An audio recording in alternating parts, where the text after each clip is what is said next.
Yours is down there on the end. Madam Mayor, it's 6 o'clock. There she is. Good evening, everyone. I'd like to call this Thursday, October 18th, City Commission work session to order and ask the clerk to call the roll, please. Mayor Pam Triolo, Here. Vice Mayor Andy Amoroso, Here. Commissioner Scott Maxwell. Here. is Oh, sorry. Absent for the rule. Commissioner Omari Hardy. Here. Just don't confuse me. Commissioner Herman Robinson. I'm here. Sorry. Thank If you. everyone would please rise for the pledge led by the Vice Mayor.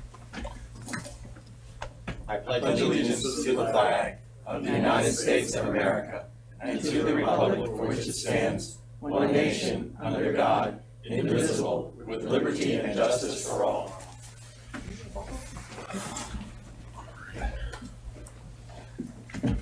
Okay, we're going to get right going with our work session with item 3, the final downtown parking study presentation. Please introduce yourselves. John Forster with WGI. Tracy Brook is with me as well. And we've been working on the parking study since almost a year now. I think it started last September. I'm sorry, excuse me.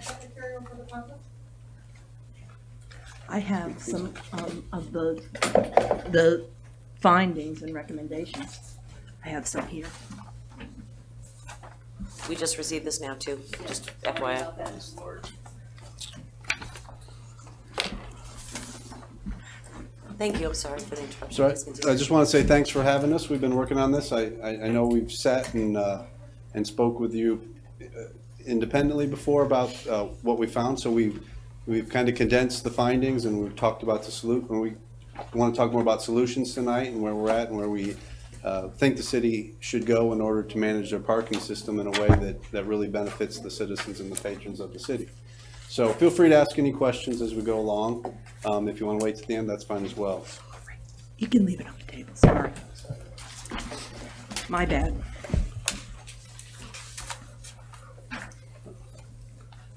All right, Juan.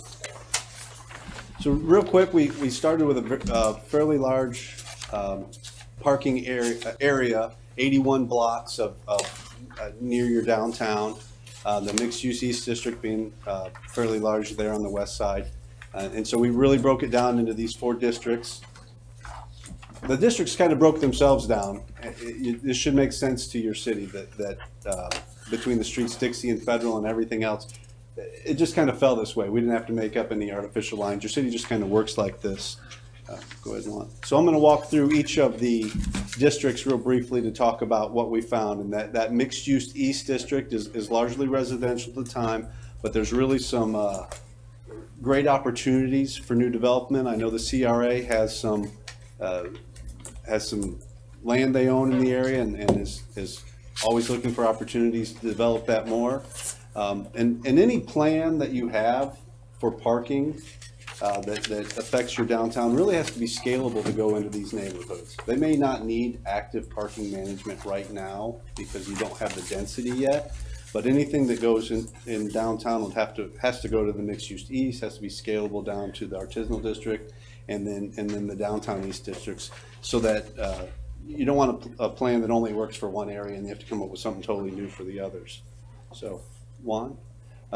The downtown East District, there's some hotels. I recognize that some of them are empty. Right now, again, you don't have a parking problem down there, but if you get the development you're hoping to, you're going to have a plan to deal with that. There's a lot of land down there that's already committed to parking. You do have some strip commercial, some banks, a convenience store, some other things like that kind of make it not quite as dense as you would think of a normal downtown. Juan? And then the Artisanal District is pretty cool. I've never really actually seen anything quite like this as we travel around. Really busy with kind of a light industrial feel to it, but a good vibe, and I think an awesome opportunity for redevelopment. And Matthews is going in there, has been in there, and I think they're doing well. There's an opportunity, I think, there to really connect that part of the city with downtown at some point, both a pedestrian connection, but also just that vitality and that energy that you have more in the real downtown core. So very interesting district. don't really have a parking problem per se there right now. You have a car problem. Issue.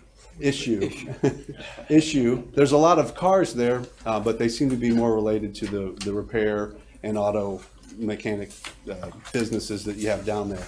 If and when that area were to change over, some of that would go away, but then you would have more active use of vehicles. So again, whatever solution is put in place has to be scalable to deal with that as things change. So we focused ourselves into the downtown core district there between Dixie and Federal and 2nd Avenue to the north and 1st Avenue south to the south. And you've got almost 1,000 spaces in there between public parking, private spaces, and your on-street spaces, with a little over 641 of them being public spaces that are open for everybody to use. So your area didn't go to the bridge? Commissioner Robinson? I'm sorry. You go to the mayor. Commissioner Robinson? That was the one you looked up before, the east. You're going to focus on parking In this district. east of Federal. No, we looked at parking east of, right now you don't have a problem east of Federal, other than. Can you see maybe in 2 years' time we might have? If you fill up those hotels will reopen and they didn't have adequate parking on site. But you didn't study it. You didn't consider it. There's no suggestions, no. Well, there's no recommendations right now, no. When we get to the recommendation, the main recommendation of the study, it is very adaptable to that area as that area changes and grows. But no, we didn't address anything in specific right down there. So in the core area of downtown, you do have a lot of on-street parking, which is great. You have some publicly owned, city-owned parking lots, and you have one privately owned parking lot that is open for public parking. So this map in that core area, if anybody says, hey, Lake Worth hasn't committed enough to parking, you can see how much of your land area in the core area of downtown is committed to parking. It's quite a bit. And I didn't highlight the streets, the on-street or anything like that. This is all off-street parking. Every single block in your core area of downtown has at least some surface parking. Madam Mayor? Did you total up the total number of acres in that area? And if so, did you figure out exactly how many acres or square feet were devoted to parking? I did not. Okay. I mean, because I know, in other cities they'll say, for example, a full third or a full nearly half of our downtown area is devoted to parking. It looks like there's a lot, especially when you don't count the on-street. I would certainly like to see a percentage or a fraction or something. If you were to take that map and go back to that one, is it? Oh, thank you. If you were to add in, talk about hardscapes and hard surfaces and paved asphalt, you're bumping up near half. Yeah. And so it is quite a commit. The point is you're making quite a commitment to surface parking right now. And the real question is that how you want to go in the future? And those other 3 districts, Herman, that we talked about, if you don't have a good parking plan in place, those districts will look like this in 5 years as growth continues and development happens. People will knock down buildings and build surface parking because it's the least expensive way to get more spaces. All right. And less taxes. Vice Mayor? And can you go back to the map for a minute? Is all this public parking? No, this is a combination of public and private, but Private. it's all off-street. So, it's interesting that there's only a few of those lots that are really chained off, really private, that no one can get into, like the bank parking and some of the other ones. Well, The public, I know AT&T, the bank, there's apartment buildings that have private parking that's chained off or gated off. but people can use them if they're going to that business, and those businesses manage. They may tow, they may not. There's a lot of towing signs in your downtown, which is indicative that there is a significant amount of parking pressure in your downtown. And a lot of those businesses are closed after 5 o'clock, so therefore, if it has a tow away sign, you're apt not to park there because you may get towed away. You would like to find your car when you come back to it, yes. Commissioner Robinson? And AT&T fills their parking lot up at night with the trucks. Right. So they come in, the drivers, the people for those trucks come in, park on the street, drive out the trucks, and there we are with an empty lot and a lot of street parking taken Right, up. correct, absolutely. Can we address that by some legislation. We're gonna Yeah, address I that. think he's got a lot of data that you're yet to see that may get towards some of that. So if you'll maybe let him Yeah, continue. let's try to see Try if to we be can get through the patient. presentation. If you guys would take your notes down too. Also, I didn't announce it at the beginning, but I am gonna take public comments on these as a special meeting as opposed to a workshop. So if you do have any public comments, please submit a blue card. Thank you. All right, so to continue, this area has light enforcement.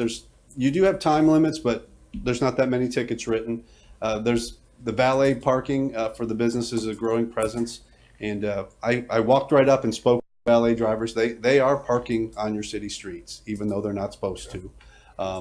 The parking, like I said, parking pressure is evident. There's towing signs. There's lots of things that indicate that there is pressure.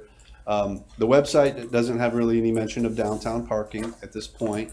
You have good bike and pedestrian connectivity. Probably could use a few more bike racks in downtown and some more promotion of that. But you do have good connectivity, and that helps get people from one point to another. So we did do counts in downtown. We did count all the cars on a few days, and you've done something that's pretty hard to do, which is get to 100% occupancy on parking. When you've got 600 spots and people find every last one of them, that's really hard to do. Considering some of them are ADA spaces and other things, it's a difficult thing. And you exceeded 100% or one car short on Friday and Saturday nights. So that's really a significant, you're very busy. With cars parked in front of hydrants, cars parked in front of driveways, double parked in parking lots. It's free, but it's hard to find a spot at times. During the weekday, during the day, your numbers are certainly a little lower. Your on-street parking is fairly well utilized at above 70%. So you do have some use during the day, but your peak time, as you all know, is evenings, and especially Friday and Saturday night. So, what we found is on those weekend evenings that your parking is critically low. Developers and people who want to put businesses downtown are naturally going to ask the question, if I occupy this space, if I build a building, where's my staff and my patrons going to park? And that's a legitimate question right now. And we understand from staff that about 30% of the downtown buildings right now are vacant and really very little place to put their cars. We do see some spillover into the adjacent neighborhoods, north and south. It's interesting. Cars don't really go east and west. They stay between Dixie and Federal, but they do go north and south into the neighborhoods. So we did a little modeling on that to try to figure out and really just to accommodate what you have right now. You're probably about 100 spaces to 150 spaces short just to accommodate what you have right now. That can be a little difficult to say because in the neighborhoods, when I went up there to count at night and see who was there, can't really differentiate between the person living in that house versus but on those first blocks north of 2nd and south of 1st on a Saturday night, the entire curb face is parked up all the way down to the next block. And that's a pretty good length. That's a lot of cars. There's hundreds of cars up there. If you were to have the development opportunities in that vacant space that's already created downtown, that could be another 100 vehicles needed to accommodate that. So what I'm really getting at is your lack of parking could well be inhibiting developers' willingness to start businesses downtown because they just can't find that parking. And that doesn't include any new construction. When you take a parking lot out to put a building up, it's a double whammy because you just lost all the spaces you had, and then you have all the new demand from whatever development that is. So rather than losing 30 spaces, you might lose 30 and gain demand for 40. Now you're 70 more in the hole, and it just adds upon itself. So it can be that's kind of where you're at. I'll let Tracy talk. I'm Tracy Brew from WGI. So getting into solutions with everything that John's talked about, we talked about parking deficiency and building more parking. But before any of that can be done, it's very critical to understand that we have to have a parking policy, parking plan, parking goals in mind. How focused just on the downtown and scalable to the other areas adjacent to the downtown. So can't just come in and, one day there's going to be a parking program in place without really stepping back, meeting with the business owners and the community to figure out what it is we really need. There's not one cookie cutter approach. Lake Worth is unique, so we want to figure out exactly what this parking program would do for the city. But with that said, having a parking program in place will help fund additional parking if the city were to decide to build additional parking.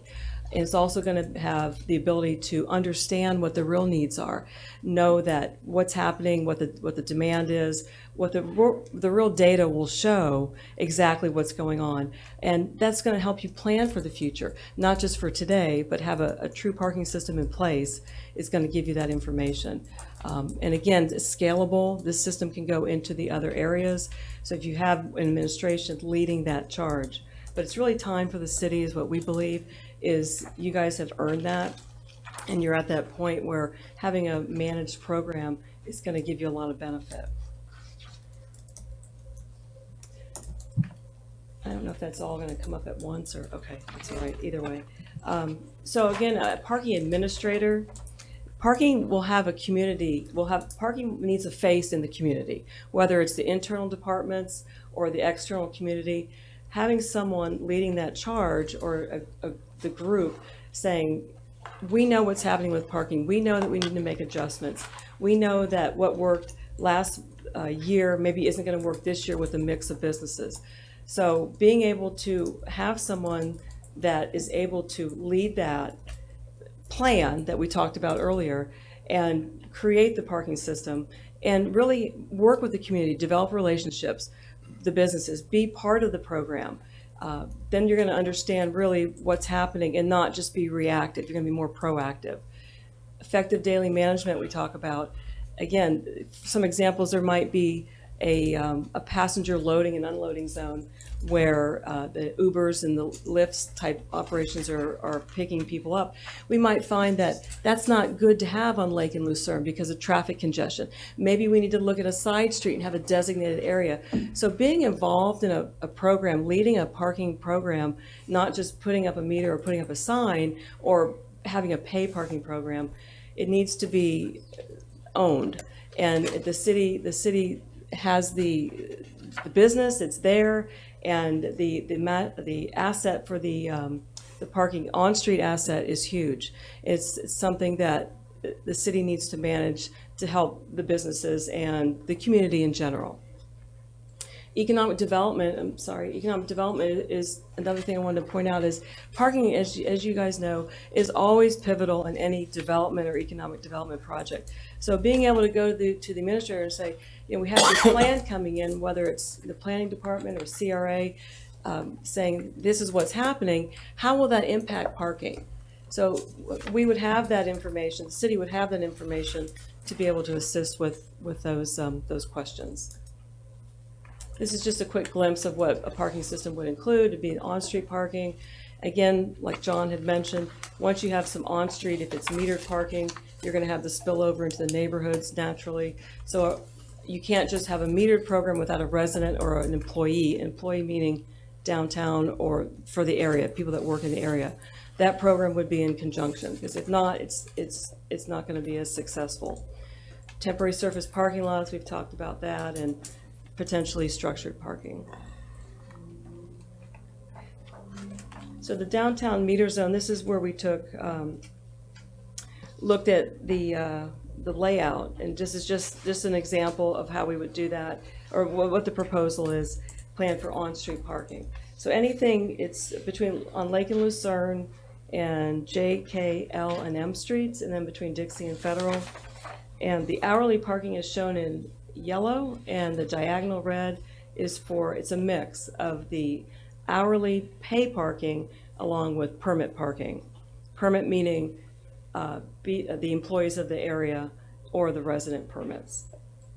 We didn't show the non-metered spaces. There's a couple, about 240 some that are non-metered. They're outside of the study area, but those would also be designated. The plan was to designate those for the resident permit program.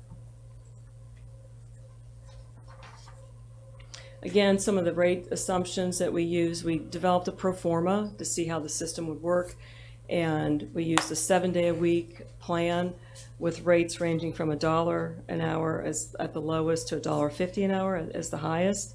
9 a.m. to midnight was the hours of operation. We looked at enforcement. We looked at utilization to develop a PROFORMA.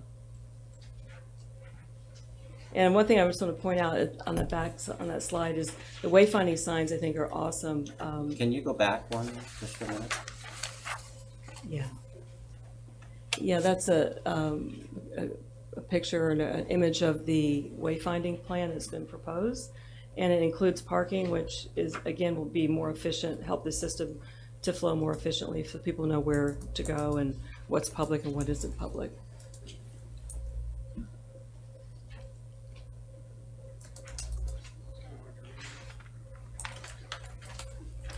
It's real hard to see. It's in your handouts, so you'll be able to look at that more closely. It's a 10-year pro forma and very conservative approach on utilization, rates, hours, expenses. We're very conservative in that respect. And the revenue projections, the off-street revenue projections include the building a surface parking lot for the property that CRA recently purchased. Let's see. But the next slide kind of summarizes the three different scenarios. Scenario 1 is without a parking structure, and the net revenue projected is a little bit over $300,000 per year. And it's a 10-year projection, so over that time period, it's about $4.2 million. But scenario number 2 has the structure without any, there's retail proposed in a structure, but scenario 2 does not include any rental income from the retail space. And what that's going to give over a 10-year period is about $42,000 a year of a deficit. Can you please explain? I'm sorry, you've lost me a bit here. Okay, You say, okay, scenario number 1 without a structure, meaning a parking structure of some kind? correct. Okay, so your revenue, you're making 310 and then 4.2 million over 10 years. Over you were 10 years. If you were to meter and start charging for the system you have now, Mhm. that's scenario 1. And you Okay. really didn't do much else other than the new lot on the CRA lots. Okay, and then, and meters on the streets? Correct, on Lake and Lucerne and the cross streets. Okay. Scenario 2 talks about a structure and Yes, just, yeah, a 300 space structure that services about half, For all of them. You're talking 300 for all scenarios, or two. the structure is the same. It's around, we've done a couple options, I'll show them at the end, but we've got a couple options for structures. They're high 2s, low 300 range because of the height restrictions and some of the other restrictions on land size. And so if you had that with about $460,000 in debt per year, then there is a deficit each year because of the debt service on that parking structure. Okay, is kind of where we've modeled that out so far. Over 10 years, that would average about $42,000 a year.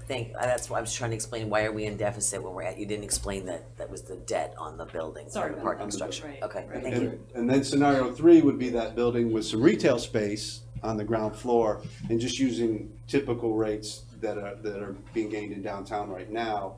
There would be some revenue there. Now that puts you in the real estate business and some other things, but an opportunity to gain. There's always ways to add revenue to your system other than parking if you do things in different ways, advertising, retail space, things Is like the that. parking structure free, Free? in this example? No, in 3, it's still that $460,000 per year in debt, 30-year bond. No, I mean, for people to park. $1. No. No, it would be charged. You would pay. Charge, so Yep. there's no income coming from, so that debt is realized after the income that's coming in from that, at full capacity? Yes. Yep. That on the pro forma, we've added extra income for going from the system you have now to adding a structure, and there's extra income from those additional spaces, and even with that though, you still would be, we're projecting a slight shortfall At the same rate of street parking. at the same rate. We modeled it as at the same rate as street parking. And again, all of this, you have a blank slate right now. And when we had to make some assumptions and look, Tracy shared with you all the assumptions we made just to model it out, just to see where you might end up if you build a parking structure and where things fit. In implementation, you may make other choices. You may have less hours, you may have more hours, you may choose different rates, you may choose times that are free. There's a whole bunch of different decisions that would be made in implementation that could change things. If you do things different, things would be different. I'm sorry, of course, I wasn't asking a question, I was just trying to clarify the information so I understood it. So, Okay. go ahead. Hopefully I accomplished Hardy? that. There are lots of assumptions about price. I don't see any written assumptions about not capacity, but actual utilization of the parking structure. So what are your assumptions there? Are you assuming that, you know, X number of spaces are going to be used to get you to that? So, like, could you flesh out those assumptions? Yes, they're based on the counts that we did, Okay. with some reductions in there. If you go from free, where everybody can park as much as they want, and you go to paid, you're naturally going to lose some. So we made some assumptions in there. The people who are parking there because it's free and they can, will find different spots. So we made some assumptions and we did some reductions off that. But it's based on the occupancy counts, and we modeled out time blocks throughout the week. You know, on a Tuesday morning, there's not that many cars downtown, and so we modeled out just a few, just that 9 to noon is just a few dollars on a given day, and so we modeled all that out. Could you provide that eventually to the commission? Yeah, we have all the backup. I Sure. would appreciate it. Thank you. City manager? John, just really quickly, the total cost of a 250, 300 space structure to get at these numbers, what was the total cost? About 8 million. So we're looking at 8 million figure. Yeah. To build a parking garage. That's how much is space, 25,000 space? That's an all-in cost, yes, including design fees and testing and all that. Your construction cost is probably closer to 18, 19, so $1,000 per space, and then you have all the other All the costs. other, yeah, all the other stuff. Yeah. So the total by 8 million, you said? 8 million to build it, and these numbers are financed, I'm assuming over 30-year bond, 4%. 30 years at 4%. And that's an income bond. It's a revenue bond I mean, a based revenue against bond. the projected revenue, so it pays for itself. Right, correct. Okay. Commissioner Hardy? Yeah, I'm going to quibble a bit with the it pays for itself thing, because without a retail structure, it's not, you know, the parking spaces are not paying Fair enough. for itself. Okay. Correct. And then even then, like, that's not a present value number. If you were to add a retail space of $621,000, that is non-inflation adjusted, not also adjusted for the opportunity cost of our capital. Correct. Just, yeah. It is a straight line number based on today's occupancy and today's dollars. Right. Okay, continue, please. Okay.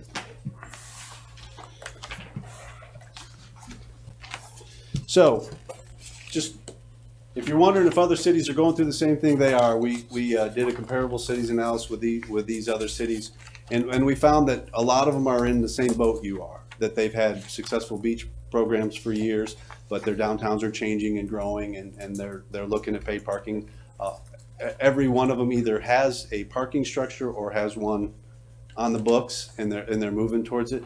Pay by mobile, which you have at your beach application, is very common, and a lot of them are creating city departments to manage this. Pompano Beach uses a private operator. They hire a company to do the day-to-day operations of their parking. And so the point of this was just, you know, everybody's struggling through this. It's a great thing to happen. Your city's growing. It's a good thing, and you have to deal with it. And other cities are dealing with it as well. So that's on to my summary. You know, you do have a full parking capacity. Your parking is very well used. You have a popular downtown. But your patrons, the people who are visiting you, are sometimes parking illegally, sometimes spreading out in the neighborhood. The implementation of a paid parking system does a couple really good things for you. It gives you the revenue with which to hire staff and to manage that parking effectively. It helps you afford or come closer to affording a parking structure. And really, it helps you maximize efficiency. As Tracy was saying, when you have a manager and someone who's there day in, day out, keeping an eye on things, they know what the valets are up to, they know what these shop owners need, they're part of the community, they're also someone you can turn to, someone who should be here 2-3 times a year explaining to you what's going on with parking, out doing open houses with the community, explaining to them what's doing parking, looking at opportunities to increase bike use and pedestrian activity and all the things that would reduce a parking need in downtown. When you have that person there every day managing that, then your system runs more efficiently and you get more out of it. And your $8 million gets you a little bit more than if you just build it and leave it open. You'll get what you have now, which is, it'll fill up, I'm sure, because it's free parking. And I just want to point out, this is a really positive thing. Your city's successful. And this is one of those things you kind of have to deal with when your city becomes more successful. Wondering what to do with all your empty parking lots that's a much worse and less fun problem. I have a couple questions for you. Is that it? I'm sorry. Yes. I have the rest of it. I have some just layouts of the parking structures that we laid out. So pretty simple. I just wanted to ask you a few things. First of all, does anyone know, doesn't West Palm Beach have free parking at night after 7 p.m.? They open some of their parking lots, I mean, on the after street. a certain hour. Some of it, some of them it, meters, not all of it. yeah. Well, as you get closer to Clematis, no. Yeah, I'm gonna express just a couple of my concerns, and I've mentioned them, some of them before. We had this conversation, I don't know, like 2 years ago now, maybe. I mean, I was, city manager, I've been concerned about parking for 7 years. And he kept saying, it's not a critical mass yet. And now here we are. There's a couple of lifestyle dynamics that really affect it. Number one, our housing stock, many of those homes, especially closest to town, don't have driveways. So these residents park on the street. It's their form of parking every day. When people that come to visit come park in their areas, so one of the suggestions I had was permit parking for residents so that they would be able to, to have permit parking. If you don't, you get towed or you get moved or whatever if you're parking in a residential permit area. And I think in my example before, I used the city of Palm Beach, very different city, but similar ideas parking wise, that they had 2-hour parking on their main thoroughfares, which was free, and they were chalked and they were very effective. I think I got booted once. But they were very, very effective, and they went through it, and it was just, done that way. I'm not a huge proponent yet of metering downtown. I think that the business community has so many challenges still in getting there that people like I know myself, I would have loved to have seen some of your numbers on a weekday night, because that was one thing that didn't happen, that wasn't in there. Because I remember on a Tuesday night trying to find a parking spot downtown. I don't know what was going on, but Still can't. I still couldn't find a parking spot on a Tuesday night. So I sort of feel like the business community and the employees of those businesses need a designated area for parking. Residents need a parking sticker or things in designated parking areas. I'm all for the enforcement of parking in the downtown corridor. I'm not, I don't think we're at the meter stage yet. I think good solid enforcement of a time limit is. I do think we need more parking. I am supportive of surface lots, maybe a structure if it's economically viable. I don't know, I'm a little, we need 500 to 1,000 more spaces. When that Gulfstream Hotel opens and other things and more tourism comes to the area, we're gonna need at least another 500 spaces, at least. And already not being it for the locals not to be able to find spots now, just imagine when there's tourism. So, and again, with the business community, and we need to have that, in that employee area, we need to have it, because a lot of the employees are parking right in front of the establishments that they work in. Owners. Owners parking right in the front, taking spots for their clients, you know what I mean? So there's gotta be a good, healthy solution. I'm just not I don't think I'm not supportive of meters right now on thoroughfare. Vice Mayor? Okay, so on that note, so the meters kind of go with the parking structure. I don't think you can meter until you give them somewhere to go. So once you give them somewhere to go, I think you could meter, and in order to meter or in order to give them somewhere to go and pay for it, you have to meter. And, you know, if they have somewhere to go, I support the meters only because as a merchant downtown, I watch them, merchants, park in front of their businesses all day long. Some of them with their own parking lots, and they still park in front of their business instead of behind. And it's really with their signs on their cars, marketing. And when I had asked certain merchants, why would you park in front of your store where your customers can't? And they said they'd rather get a ticket because it's free advertising because they have the name of their business on and they're parked in front of their store. So, you know, that I have a little problem. I like the idea of having a 15-minute parking in and around the downtown area for Ubers and Lyfts. But prior to that, I was thinking pizza deliveries, pickups, you know, so you can get in and get out. I know each business downtown is unique to theirself. 2J's a little older crowd. If you can't find parking close, you might say, well, I'm not going to go to 2J's today. I'm going to go somewhere else where they have a parking lot. Same thing with my business. You know, people want to jump in and grab a newspaper. 15-minute parking would be great. But again, that's a policing element. You almost have to, you know, police something like that because, you know, they will take advantage of it.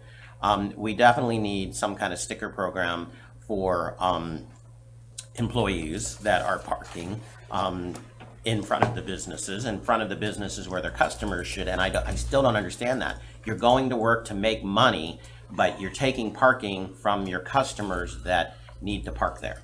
What I was talking about in reference to that, I'm sorry, if you don't mind, just is that the employee should have an employee parking lot. Well, exactly, but you'll need some kind of metered parking to pay for the lot, and that's at some point.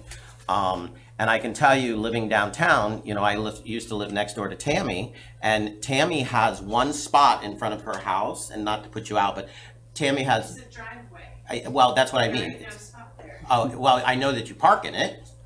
I park in my driveway. Yeah, so that's what I'm saying. You have. PSO is continually called to tow or ticket people who park.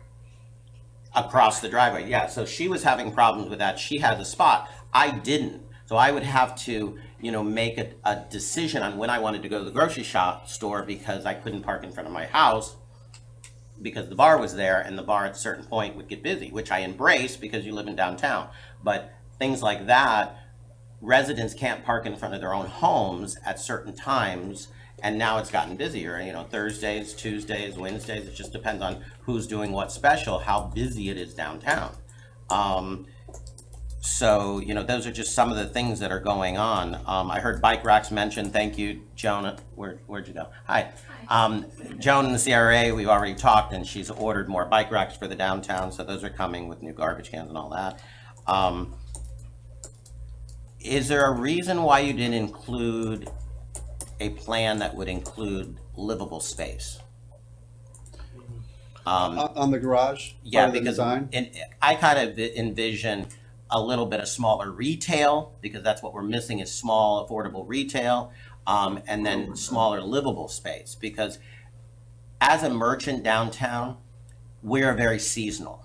We're very seasonal because those people leave, and or the merchant or the people that are still here aren't making the tips, so therefore they're not spending the money. But if you give a little bit more livable space downtown, you're creating people downtown that are living, working, shopping, eating, and that's always what I thought. No, I agree. We didn't show that mostly due to the zoning restrictions on a building in downtown and the land size that we were working with. And we did one example of a half a block on south of Lake. A garage, and we don't even like to design them anymore that are just standalone garages. They should be mixed use buildings, whether that's retail or residential or whatever. The biggest issue is the height limit in downtown and getting a big enough footprint to do that. If we can accomplish those things, yes, absolutely. Let's put more space into that. Let's have the outside of that garage look more like the outside of a residential building and put the parking on the inside. I really enjoy the the residential units that the entire outside, if you look at them from an aerial view, the entire outside's all apartments and then the garage sits in the middle and you can't really see it. But it's still really convenient for the people living there, yet from the street view, it's a nice apartment building. And so you're absolutely right. That would, if you go down the road of building a parking structure, exhaust those opportunities to do that. Well, and to 'cause do I it have a well. problem with a big empty, just a big parking lot. A lot of gray area, no landscape, I have a problem with that. I'd like it to be more walkable, sustainable, green, bringing people downtown and fixing some of the problems we have with parking. And, I know the wayfinding signs are gonna be great, because one of our issues with the parking being behind the building is we know it's there, but tourists don't. It can be a little difficult to find, yeah. Commissioner Robinson? We're here talking about parking. It's an exciting time to be in Lake Worth. It's great. But it's a difficult problem. I was curious about the contract that you have with us. Is this per meeting, or we just got this material tonight? Sure. And now we're talking about it without, so how do you charge us when we talk to you? Are you scheduled for so many meetings, or by the hour, or? No, seriously, This is consultants can eat up. Sure, And absolutely. no offense to your consulting, but all consultants are Nope, expensive. I get that, and this is the end. This is the document. But we can work something out. I can work with Juan and Michael. We can figure out. If you want to talk about it some more, we can do that. I think we should. Because anyhow, so that's it. We're here talking, what do you want to talk about? I want to talk about people downtown, rather, and the surface parking is the most inefficient use of land there is. I love parking, and I'll agree. It's not the best use of your land And at a certain point. And economically, is there a point that it has to be 100 spaces to be less? I mean, I know that numbers, the efficiency of numbers. A parking structure, you're saying? Yes. Yeah, there's economies of scale. If you try to build a 100-space garage, you're going to pay a whole lot more per space for it, just because of the mobilization and the foundation. Even a one deck. A lot of people like to do one deck ones, but the reality is it's really hard to build in mixed use into that, and you got to have room for the ramp, and they're just tremendously inefficient. And usually when people build them, they just want to add a little more. They build them on the cheap, so they're ugly on top of everything else. They can work, and what? So the cost of housing integrated with parking structure is going to help the cost of the parking. It all depends on how you, I mean, if building, the total cost of the building, and then you've got revenue from parking and or revenue from the residential, it may help the entire project come together a little better, for sure. If you're looking at it as a single project. I'm certainly in favor of residential parking structures.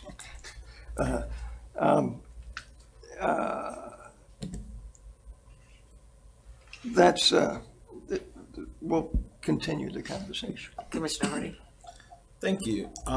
Before I ask the series of questions I have for you, I will say that it's really hard to do livable space at a garage because, as you mentioned, our LDRs, not just height, but minimum dwelling space.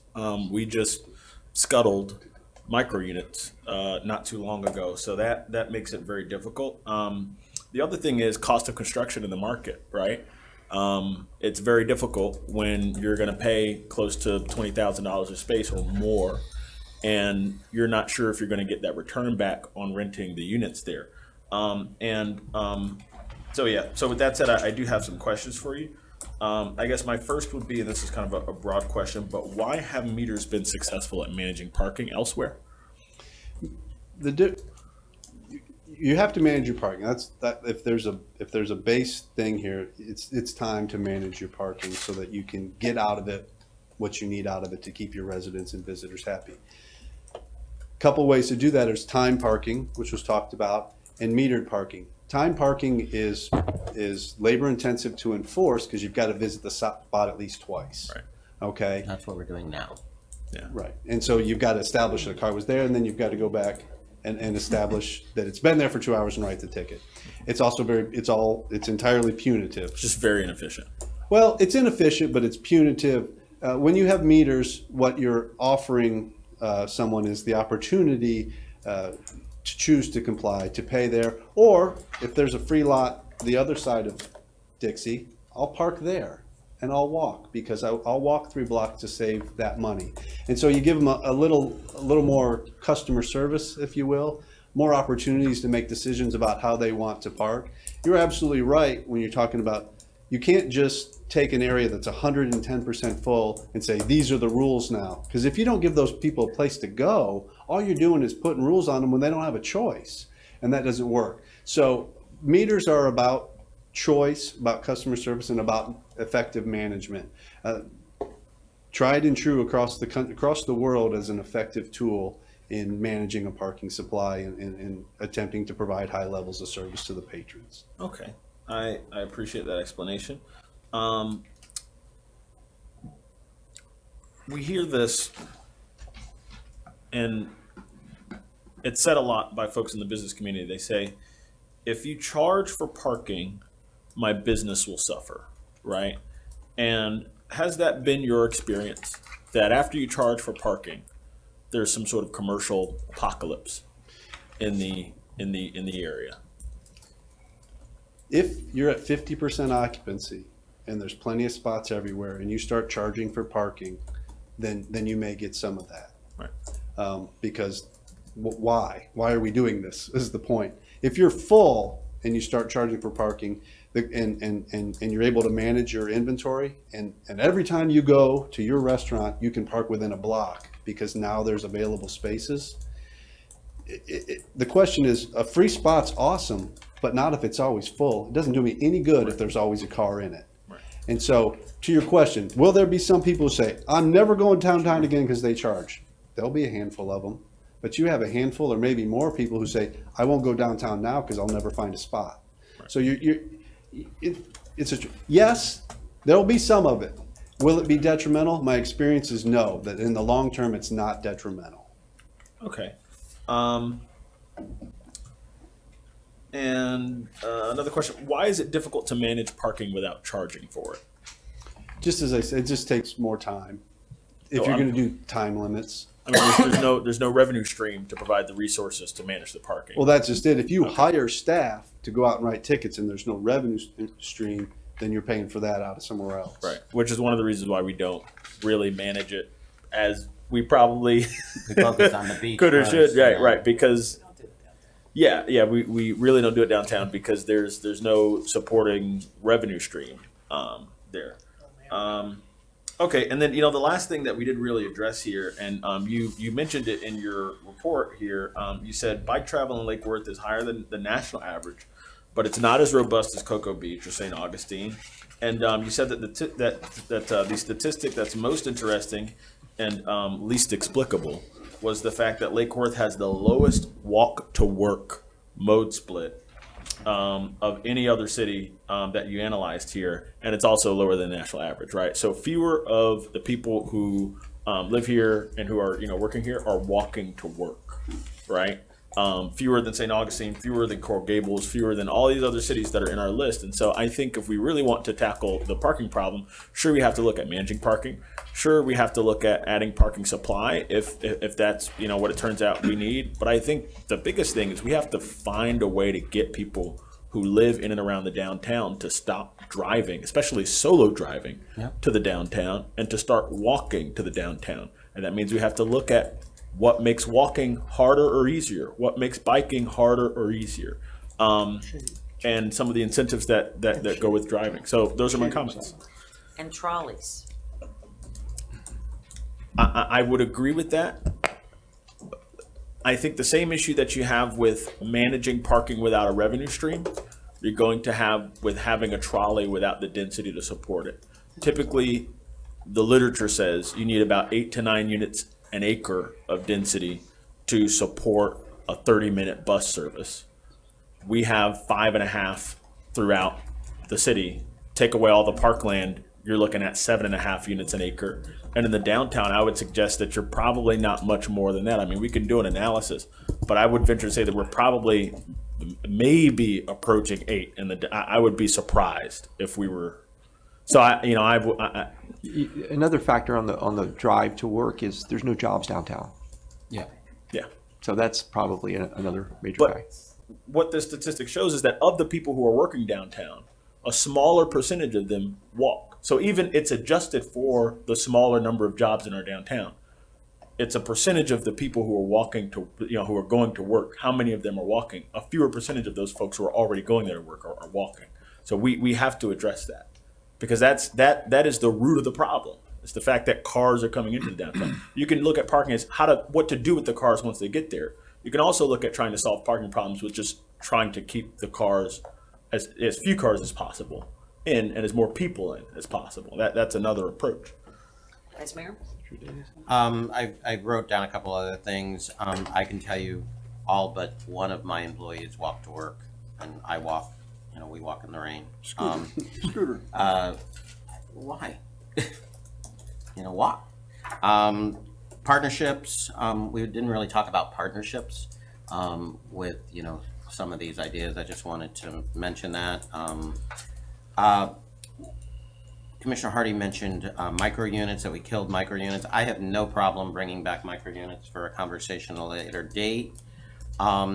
Businesses suffer when you have metered parking. I can tell you for years I've heard people say, I was going to stop downtown, but I didn't because I couldn't find parking. I've had customers that are a daily customer that, some days they didn't come in because they couldn't find parking. I would have to think, a metered system or a better system would keep that flow. And like I said, I'm still amazed that so many merchants and employees park right in front of their businesses where their clients should be. Well, what makes you think that because they're metered that there's still gonna be spots available? Well, because it keeps the flow. It No, moves them they quicker. stay there over late and then they're ticketed and then they get, I mean, there's. Well, I can tell you they're only ticketed once or twice before they realize, and I've had people come to me too. I've been ticketed, I forgot to pay it, it's now X amount of dollars. A couple times they're ticketed. My employees have been ticketed because they brought something in and then they forgot to move, the vehicle. Eventually, you get that flow. Certain buildings in the downtown don't have enough parking, so they're parking on the street, and they know that if they don't move their vehicle by a certain time in the morning, that they're gonna get ticketed. Well, I only bring that up because I think the beach is an example, okay? People know that it's a resident parking lot, yet I have heard people say they don't care. They'll take the ticket just to have a spot. I mean, people are so desperate for a spot. There is a percentage like that, but if There's we a lot of people like if that. we don't do anything, right now we're only charging till 6 p.m. The busier times at night when you need flow or you need alternative or you need these people not to be parking in front of homes when people are coming home from work is after 6 o'clock. There has to be, but again, I don't see that you could meter without having a place to put them. And again, whether there's certain sections that are free, there's certain times of the year are free at certain times. During events, we should definitely charge because, we're opening our city up. Street painting alone, what are we, $40,000 in kind? That's $40,000 that the taxpayers are paying. Why shouldn't they be? And I can tell you, every other lot around, pops up that weekend and is charging for parking. They have a The sign. banks are selling their parking lots, the empty lots are, and Sure. why shouldn't that be going back into the city to offset the taxpayers' expense? I mean, we all embrace the big events, we think they're great, but, that's where, some of this can come into, play. One of the questions that I have is, I understand all the dynamics and I understand the need for metered parking. I get all the different areas. I just want to step back for a second to say that we have this tendency to be all or nothing half the time, you know what I mean? And we're not recognizing the nuances and the very delicate balance of how things go. You know, we're in an economy now that's gonna be experiencing probably a slowdown to some extent. In a business community that is not quite built out now, we have a lot of empty buildings, but we also have the economy of hotels looming and those things coming in. But I sort of feel like there's, instead of going from nothing to everything, there should be a phase based on a more balanced approach to say, hey, let's enforce, let's first enforce what we have, or make it, instead of 4 hours, 2 hours, and enforce that, and start to enforce it to get people used to it first, and then maybe as the hotels come in and tourism increases and we start to do and build, you mentioned partnerships, public-private partnerships. Nobody wants to say that word for fear of the red sign brigade, but this is an opportunity. It's gonna cost us money and take money out of our pockets for the longest period of time. There are businesses that like to do things like that, like build parking garages and do whatever and go into partnership with it so the city doesn't lose its shirt, and you know what I mean, and have some say in the matter and do operations because on just maybe that one specific building or lot or whatever it may be. But like I said, I just sort of feel that I don't want to be a disincentive for anyone to not go into a business right now, because our businesses are different. We don't have big chains up and down our block. We have mom and pops, and they're a lot more, they take hits a little bit harder than the big guys. So We're probably talking about 2 or 3 years anyway. right. To address kind of all that together, that's one of the things I love about Lake Worth is it's not chain restaurants and others. It's a nice place. And metered parking is a component, it's a piece of an overall management system. And that's why we talked about the parking administrator, someone to be the face of that organization, to work on alternative transportation modes as much as parking, to figure out how to get more people in town without bringing single occupancy vehicles. And to really manage all those assets in a way that promote, whether it's metered or free, that's a decision. And for better or worse, it's a kind of a money decision too, especially if you want to build more parking to accommodate people.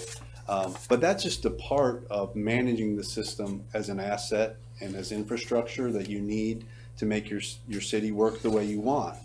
And I'm just throwing it out there. Honestly, this is just my opinions on things, and this is a workshop, so I'm allowed to throw things out there. Cities have been successful charging. Cities have been successful not charging. They've been successful mixing them. It is unique, and what works for Lake Worth may be different than what would work in those other comparative cities.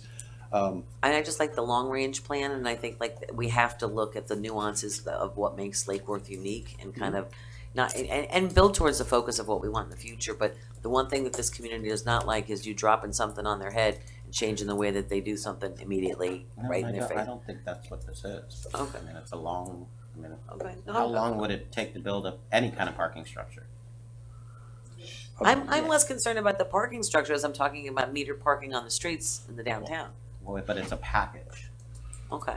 All right. That's what I'm asking. Just, if I could, Madam Mayor, Please. just to clarify, what I'm hearing is, in order to better put people in the right spaces, and we'll talk about the employees and the owners since that's been brought up several times, if you don't create a system where the premium spots are available for customers, even if you charge 50 cents, the average employee is going to choose to not pay and park their car all day. Yep. They'll make a choice that's cutting into my paycheck. I will go to the free lot off the street. And I think it's impossible to distinguish between a employee or owner car and somehow find them for parking in the premium spots on the street. So you have to control the flow and the market choice. But you're not enforcing it now. You keep No, saying free. You keep saying free on the street. If you stay longer than an amount of time, you're ticketed. And you're told to do it. and the And we're not in the doing enforcement much of doing a kiosk charge system is self-enforcing in a lot of ways. It's less labor intensive. For us to roll people through the downtown to do a 2 hour, let's say we do a 2 hour, a 1 hour, we can mix it up. There's no one size fits all. You've got to visit those vehicles on a very regular basis to catch the person who's parking there.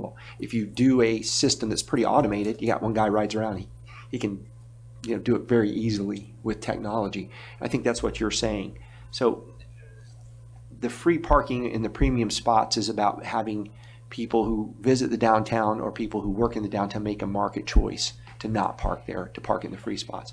And I just wanted to clarify that, if I'm correct, that's what you're saying. You're right. The goal of the parking program, any system, is that you have an assurance when you leave wherever you're coming from, that when you get to your destination, there'll be a spot for you. Maybe there's a charge, maybe there's not, but that there's a spot open that you can use. And that's really what you want, is whether that's done through enforcement and time limits, or whether it's done through charging, or however. The goal is when someone rolls in, they can find a spot. Because a full lot and full streets doesn't help them. It just creates confusion for them. Mr. Robinson? Public-private partnership. Sorry. Public-private partnership. For housing, public-private partnership. I would like to talk more about residential stickers, because we're talking about customers and employees and owners. But in fact, we have, the pushback on any charge parking is going to come from the people that live here. It isn't going to come from, you know, somebody in Jupiter that's going to drive down here to complain about parking. So I really want to address sticker residential parking. The Gulfstream is got a problem because of parking, and we don't even have a Gulfstream hotel yet. But I would, if we're going to do anything, we need to address residential sticker parking. Well, sooner rather than later, because it's going to encourage development. Because then the residents won't come out and rail about development because they know they're going to have parking. And public-private partnership would be great. Did I say that? Right. And while you're here as an expert, can we talk about the beach parking? No, No? we're not on that. This is the downtown corridor. The cost of a booth and 2 employees versus the cost of meters and technology when you have captured parking lot. We're talking downtown because they can go off in different streets. At the beach, we have a captured parking lot. And can you honestly tell me that $140,000 for meters and employees is more economical for us than I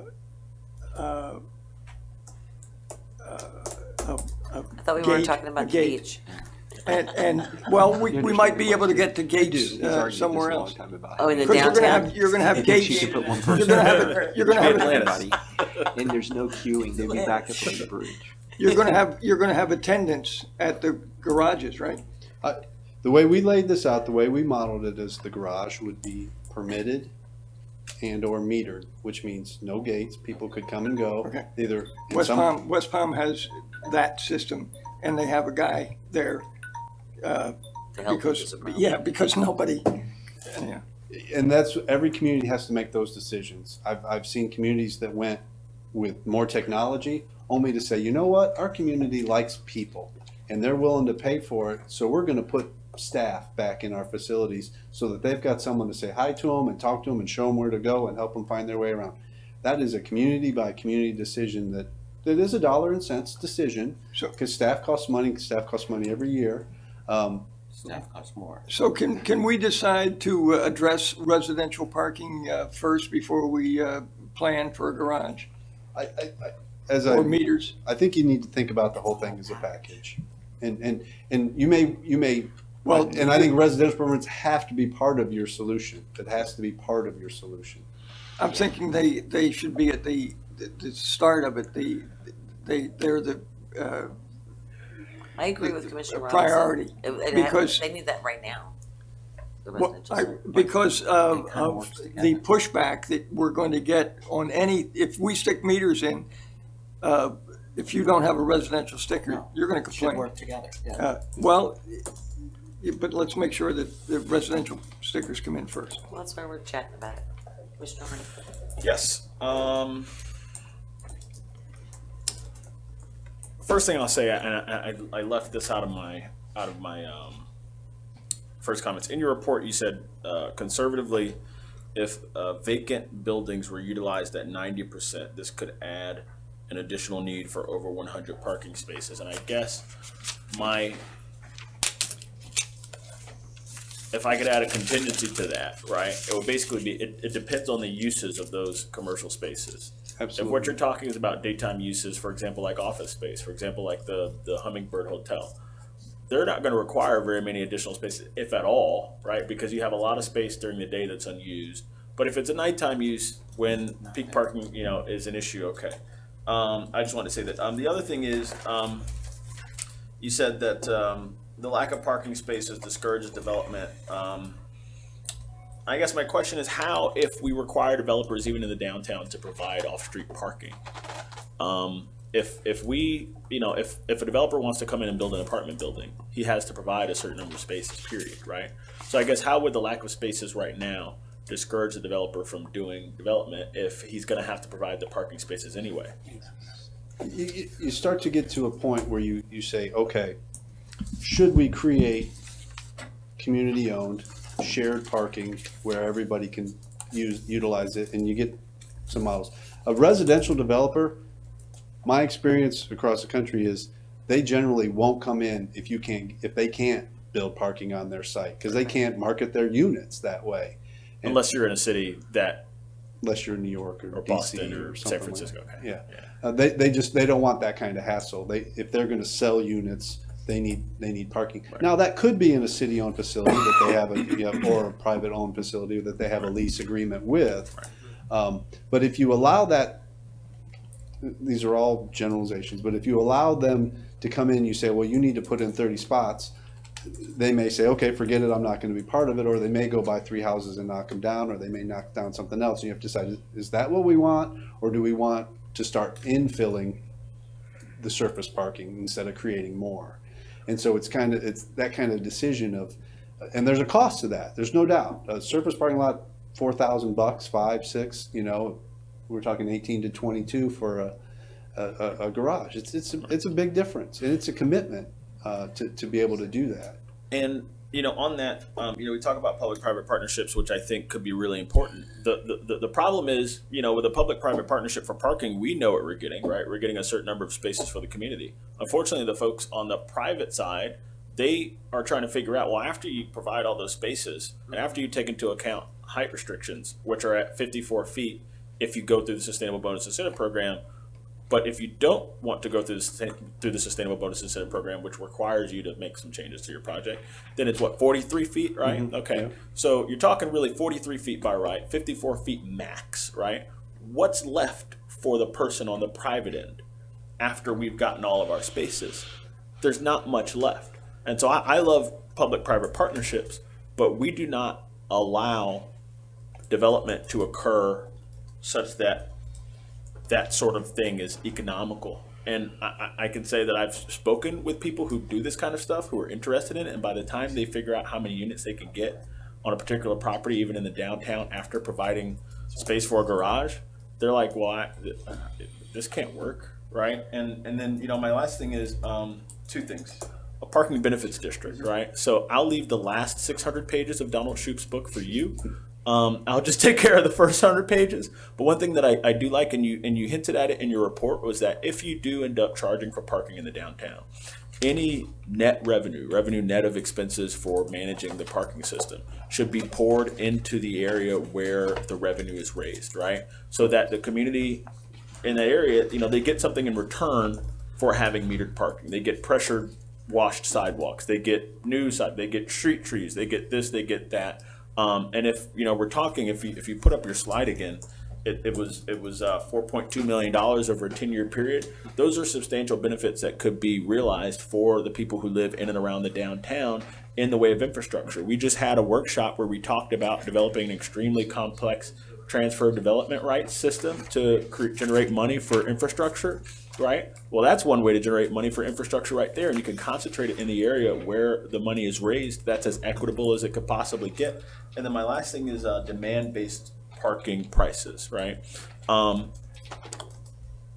I think what might be better for us, frankly, as a political body, it gets very difficult for a political body to set a fair price for parking because we're thinking about things other than market clearance, right? So what might be best is to just set a parking standard, to just say, hey, you know, we want it to be the case that there's at least 1 or 2 open parking spaces on the street when people drive by. We want it to be the case that at least 15% of parking spaces are open.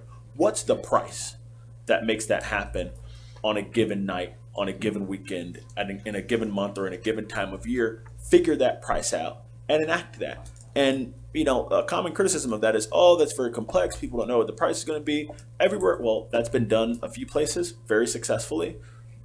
What critics say about that system just hasn't materialized. I think we should consider, if we go this route, setting a parking standard from the dais and not setting a parking price. I think it just is much more functional that way. And I would wonder, you know, what is your opinion on demand-based parking systems and setting a parking standard rather than a price that's wooden and rigid? First off, Donald Shoup would be very proud of you for that. So that's good. And for those of you who don't know who Donald Shoup is, he's an advocate of market-based pricing, and for any number of reasons. He's written several books.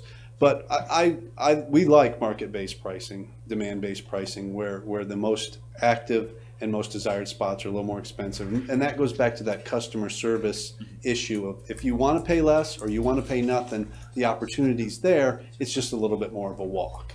And that's what that kind of pricing does for you. And just for people at home that don't understand what it is, demand-based pricing is that it's like supply and demand. The Closer places you get, the more you pay. Yeah, the places that are, the closer you get to your destination or the more popular destinations, the price is more to park and it's less to park A little further away. further away. Yeah. And so it does work. In the area we're talking here in Lake and Lucerne and the blocks between Dixie and Federal, how we went through this several times. How would you slice and dice that so that, because obviously Lake Street is your premium spot, but can you just charge more on Lake and less than other? So for our modeling purposes, we put one price through so that we could look at it like that. But no, I think it's great policy. I think it's what helps get your employees, or the employees of businesses downtown, into the low price lots, not clogging up your premium on street spaces. It works. As far as having a council, when council sets prices, sets time limits, sets citation prices and all that, every time you want to change it, it becomes a huge, you guys know what you go through every time you want to change something. No. And it should be administrative. Your parking administrator should come to you and say, this is what we're looking to do in 2022. This is where we're at. Get your advice and talk to you. But that's really another one of those advantages of having a parking system, is that there's someone there to look out for the patrons and citizens and make sure that they have within. And if that means raising prices and building a new lot down here and talking to you about, well, we need to gather some land in this area because we're going to need parking here in 2 years. And so we need to start buying these properties so we can either initially put a lot in and eventually put a garage in, because that's where things are happening. That's what that parking administrator brings. And like I said, they should be here 2, 3, 4 times a year telling you what's going on, what they're doing. Hey, I think we're going to need to look at raising prices on this area. Maybe we need to lower prices in this area, something like that. But that's their job. If I could just add one thing, the demand-based parking pricing for parking is not just based on location. It's also based on day of the week, time of day, time of year, and it can be accomplished. You can study it ahead of time. You can study an area ahead of time and then set it, or you can have a parking management system that uses sensors on the parking spots, so that you can actually have real-time data coming in, and you can make it almost completely algorithmic.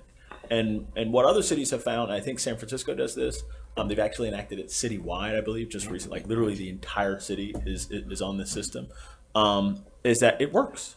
It works, and the confusion that people say will result doesn't. People end up just paying it, right? Like I honestly, before I was elected, I had no idea what the price of parking was at the beach. All I know is I want to go to the beach. I need to go to the beach. I walk up to it. I pay it. Whatever, and that's just what it is. Okay, thank you. The one thing I wanted to just mention too, when you mentioned about investment, one thing to keep in mind is that when you talk about, say, residential, building future residential, the one thing that some people that have proposed things in the multiple time I've been here is that you can, even if you can't get the density, or the height that you want, because you can't, it's too expensive to put the parking on site in that building, you can do parking off-site in a public-private partnership. That would work to the advantage, you know what I mean, if you purchase other land. If your units are still marketable with the parking off-site. Right. Sure, but it doesn't have, it could be one or the other. The other that I will say is a disincentive is, some of you may know, I work a lot with restaurants, and I always meeting people in Miami, from Miami to up here, and I say, why don't you come downtown? I'm like the biggest cheerleader for us. You go, come on downtown, open your place down. Why aren't you opening up? And I would say at least 8 out of 10 people say there's not enough parking. Of the retail or the restaurant side of it. There's not enough parking. I'm concerned. Everyone says there's not enough parking. So we'll come down and we'll show you how much parking we have. And we're growing and we're changing. We're this and we're that. But it is an issue to entice some business owners who don't spend enough time here. Vice Mayor. And I wanted to just piggyback on that because I live downtown, and now with so many empty storefronts, they will be something. And at the prices that they will be something different. And they're most likely going to be restaurants. They're going to be larger spaces that bring in more people, which is great for the downtown. But with more people comes the need for more parking. And, I don't necessarily agree with, the state of Florida's, whatever you want to call it, as far as your building design and how many parkings you have. What's 1.5 space? What's a half a space? You have a 2-bedroom apartment, you most likely have 2 cars, but the law says you have to have 1.5 spaces, and that's kind of what I see downtown is, most nights, at 5 o'clock in the morning when I get up to walk to work, there's a lot of vacancies, but any other time, I don't see a lot of empty space. And, as these businesses fill up, which at some point I hope they do, they're going to fill up with something that's going to need a lot more parking. So we need to have the vision and we need to talk now. And anything that we're talking about today is probably a couple of years down the road, but we need to start, like Commissioner Robinson had said, the residents are the most important, but it's a package. And we have to look at the pieces, and even if you give the residents stickers today, you will still have to have some kind of a policing element from the city that would police that resident sticker so they can park in front of their home, and it would most likely be after 6. And we don't have any of that in programming And right conversely, if you But have we wanna build an $8 million resident stickers, they can't park in the for commercial some areas and the commercial lots. Did you catch that? now. What's that? Without paying. After They 6, can pay. They could pay. if there is no, we're talking about doing it now. If you're going to delineate the residential component from the commercial, Yeah. you can't have them parking across that line into the commercial areas either. That would be a violation. Correct. Well, what But do- if you don't have somewhere for those people to park instead No, of I in front of the understand. resident, If you're doing it out of sync, if you're, yeah, and that's what I'm saying. It's kind of a package, Yeah, I have a card. I was just gonna Yes, throw go out ahead. Sure. one more thing, one large thing, is how we're gonna pay for it. Yeah. You're gonna do that. And, We heard you won the and, Mega Millions. well, I'd be glad to invest, but, we're talking about a serious amount of money, and, we have, other things on the wish list. But when are we gonna talk about, the remainder of the penny sales tax? Because that's the only thing unless we're talking public-private partnership. Because I'd like to move forward on parking. But I also want other things done in the city. So maybe we can decide to share some of our fortunate found money from the penny sales tax. City manager, did you have something you wanted to add? I have nothing. Well, at some point, I don't know when we're going to talk about it, but as time goes by, there's less and less penny sales tax. And that's, I think, this is a big investment that probably is going to require some penny sales tax. Yes. All right, thank So you. I don't know when we're going to talk about it, but the longer we put it off, the less, in fact, there's going to be less money to invest than more.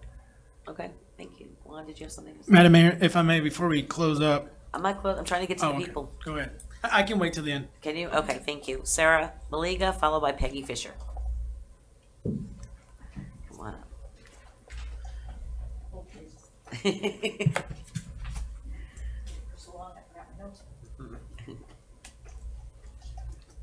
Sarah Maliga, 408 South E Street, Lake Worth. Madam Mayor, Commissioners, thank you for having this workshop tonight. A couple things I want to start with parking. Not only am I a resident, I'm a business owner, and my business is right at the corner of Lake and Dixie. I do have a parking lot that I share with UPS that is an uphill battle anyway to get 3 parking spots on a daily basis. I am guilty of being the business owner who parks in front of my business for an hour. Not the only. And I'm okay with it because the sign that I have is now covered by a big tree and you can't even know that our gym is there anymore. So a couple things that I want to go back to. Commissioner Hardy, you had stated that the amount of people who walk to downtown, I'd like to know where we got that information from because I personally walk to my gym 3 to 4 times a week from South E and 4th Avenue. So I know that people do walk to downtown. My sister did. She lived on South E also. We are a 1-car family in my house because we're trying to lessen the carbon footprint of our downtown area. So we have 1 vehicle between our home and there's 2 drivers. A couple things that I want to talk about is we are dealing with parking right now, which is great, but we should have started talking about parking downtown months ago before we started closing lots and ticketing employees downtown when there were no places to park. That is very, very troublesome to me. We have J Street, no parking. We close off the alley to my business for over 4 weeks. And my business, my sister gets a parking ticket because there's no place to park.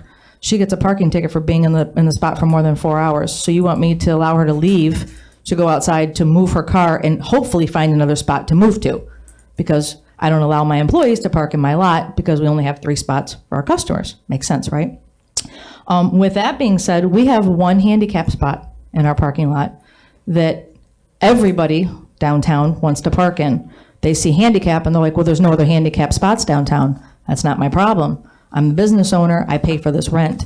So I would really encourage, as now we're thinking about today, not just 2 and 3 years from now, trying to find designated areas downtown along Lake and Lucerne for handicap spots.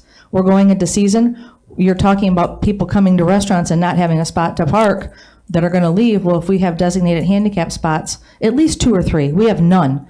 And when you do provide one of the only spots in town, your spot's a hot spot for people who know that it's there, especially if they're going to the restaurants across the street from you, or using any of the businesses along J Street to Dixie Highway. They like to park on our parking spot. And then it makes my people who do have handicap spots, who are members, upset because they can't park there. I'd also like to take a step back and think a little bit more forward into why we don't have any charging stations for electric vehicles downtown. We're talking about parking right now, but we don't have spots at the beach. We don't have spots at City Hall. We don't have spots at utility buildings.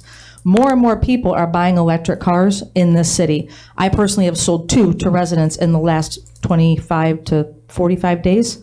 So they're buying them, they're paying for them, and now they're paying premium prices to get an electric installed in their house because there's no place in town to charge anywhere.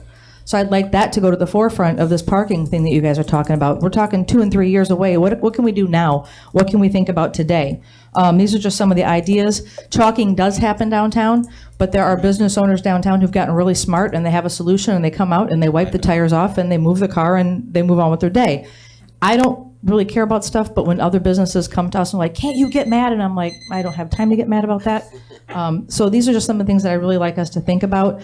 Also, just going real quick, we have parking lots on North and South Dixie that the CRA owns. Why can't we start using those lots and providing a shuttle service to downtown? I mean, we have these lots that are sitting there on North Dixie and 7th Avenue North that's owned by the CRA. We have the Hatch building that is empty all day long. It has 2 cars in it. Why can't we use those lots and just start providing free shuttle service to the downtown area? Or maybe a shuttle service where they could tip the driver or something, but they're... Trolley. A trolley. There are things out there that we can do now that we don't have to wait 2 and 3 years and spend millions of dollars. We can start fixing the problem now if we just step outside of the box and not spend so much money of the cities on all these studies. Let's just take a step back and look what we already have. Thank you. Thank you. Peggy Fisher, followed by Tammy Panza. Peggy Fisher, 508 North A Street.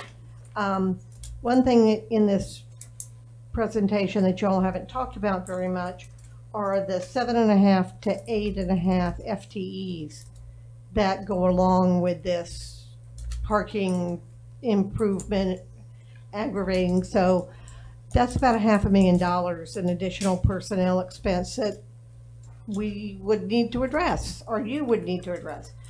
To charge a resident for a parking permit to park in front of their house, I think is not appropriate. I don't think there should be any charge for someone to park in front of their house.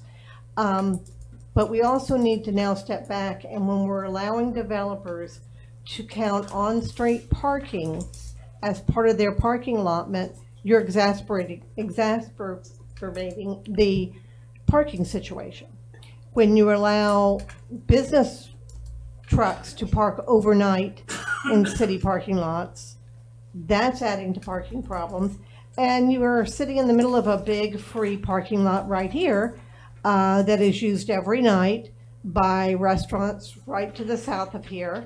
If you've ever come by at any time when there's not a meeting or even when there is a meeting going on. And as far as charging stations, yes, I agree we need charging stations, but maybe I'm wrong, but I don't think they should be for free. I think if you're going to plug into the charging station, it's just like me going to the gas station and paying for my gas. The city should provide the station, but there should be a charge. Thank you. Thank you very much. Tammy Panza.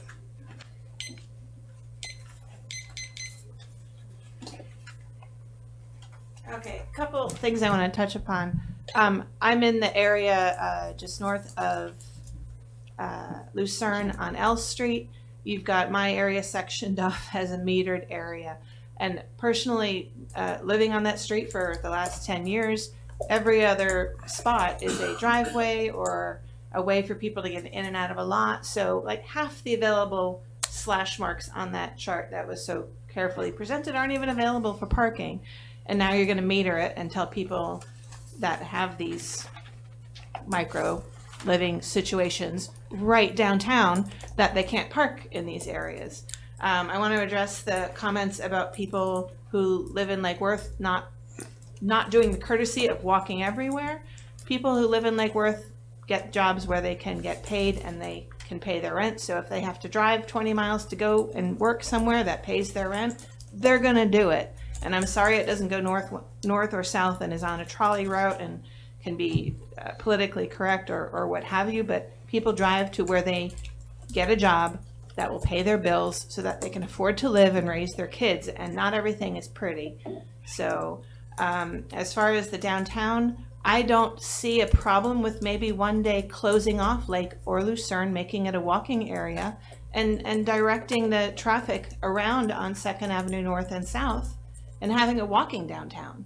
And the trolleys are essential. We need to get a trolley on here. We've been kicking that horse down the road for 20 years. We need a trolley.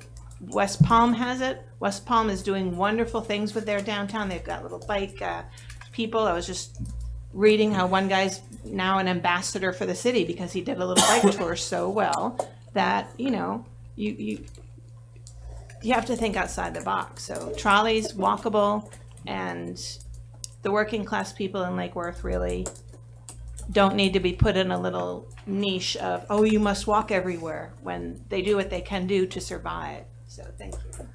In reference to that last comment, I just want to state for the record too, that I got the financing through the MPO, now called the TPA, to finance 3 trolleys for the city a couple of years ago. The problem is that we cannot accept the grant for the trolleys unless we have an operations budget and money to run it. So that, the thing was, we didn't have enough money or financing to actually fund an operations plan for it, and that was not a priority, I guess, at the time. Yes, someone has to pay for the shuttle. West Palm is able to pay for their free shuttles because West Palm has densities in downtown that we cannot possibly fathom. Same thing, and they have a DDA, right? Yeah. But they first of all, yeah, someone's got to pay for the lunch, right? It's like rule number 1 of no such thing as a free lunch. Somebody's got to pay for the lunch. So I like the idea of using what we already have. If we have a lot on Dixie Highway, 7th Avenue North, that's fine. Who's going to pay for the shuttle to run? Who's going to physically pay for the shuttle? And who's going to pay for the driver? And who's going to pay for the gas? And who's going to pay for the insurance? And who's going to pay for the maintenance of that lot, which we're not really maintaining? Those things cannot be just forgotten or dismissed. And it's not like we haven't thought about this. When people say we should just do this and this costs money and there's no consideration for how we pay for it, it's not that I don't think a certain way of people. It's just that it hasn't been addressed. So I'll move on. I'm sorry.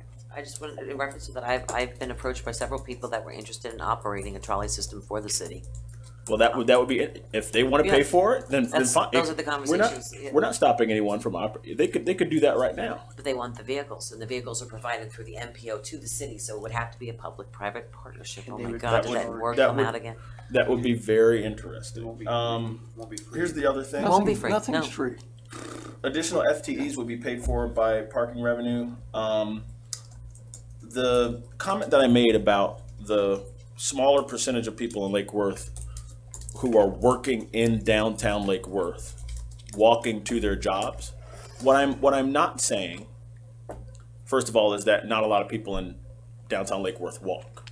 That's not what I'm saying. What I'm saying is, if you have a job in downtown Lake Worth, this is the way that I read it. If you have a job in downtown Lake Worth, a smaller percentage of people who have those jobs walk to their jobs. Is that the correct way to interpret your comment? I think reading too much detail into that is dangerous. This information is from the U.S. Census Bureau, and it was on the last census. How many residents 10 years ago walk to work? Mm-hmm.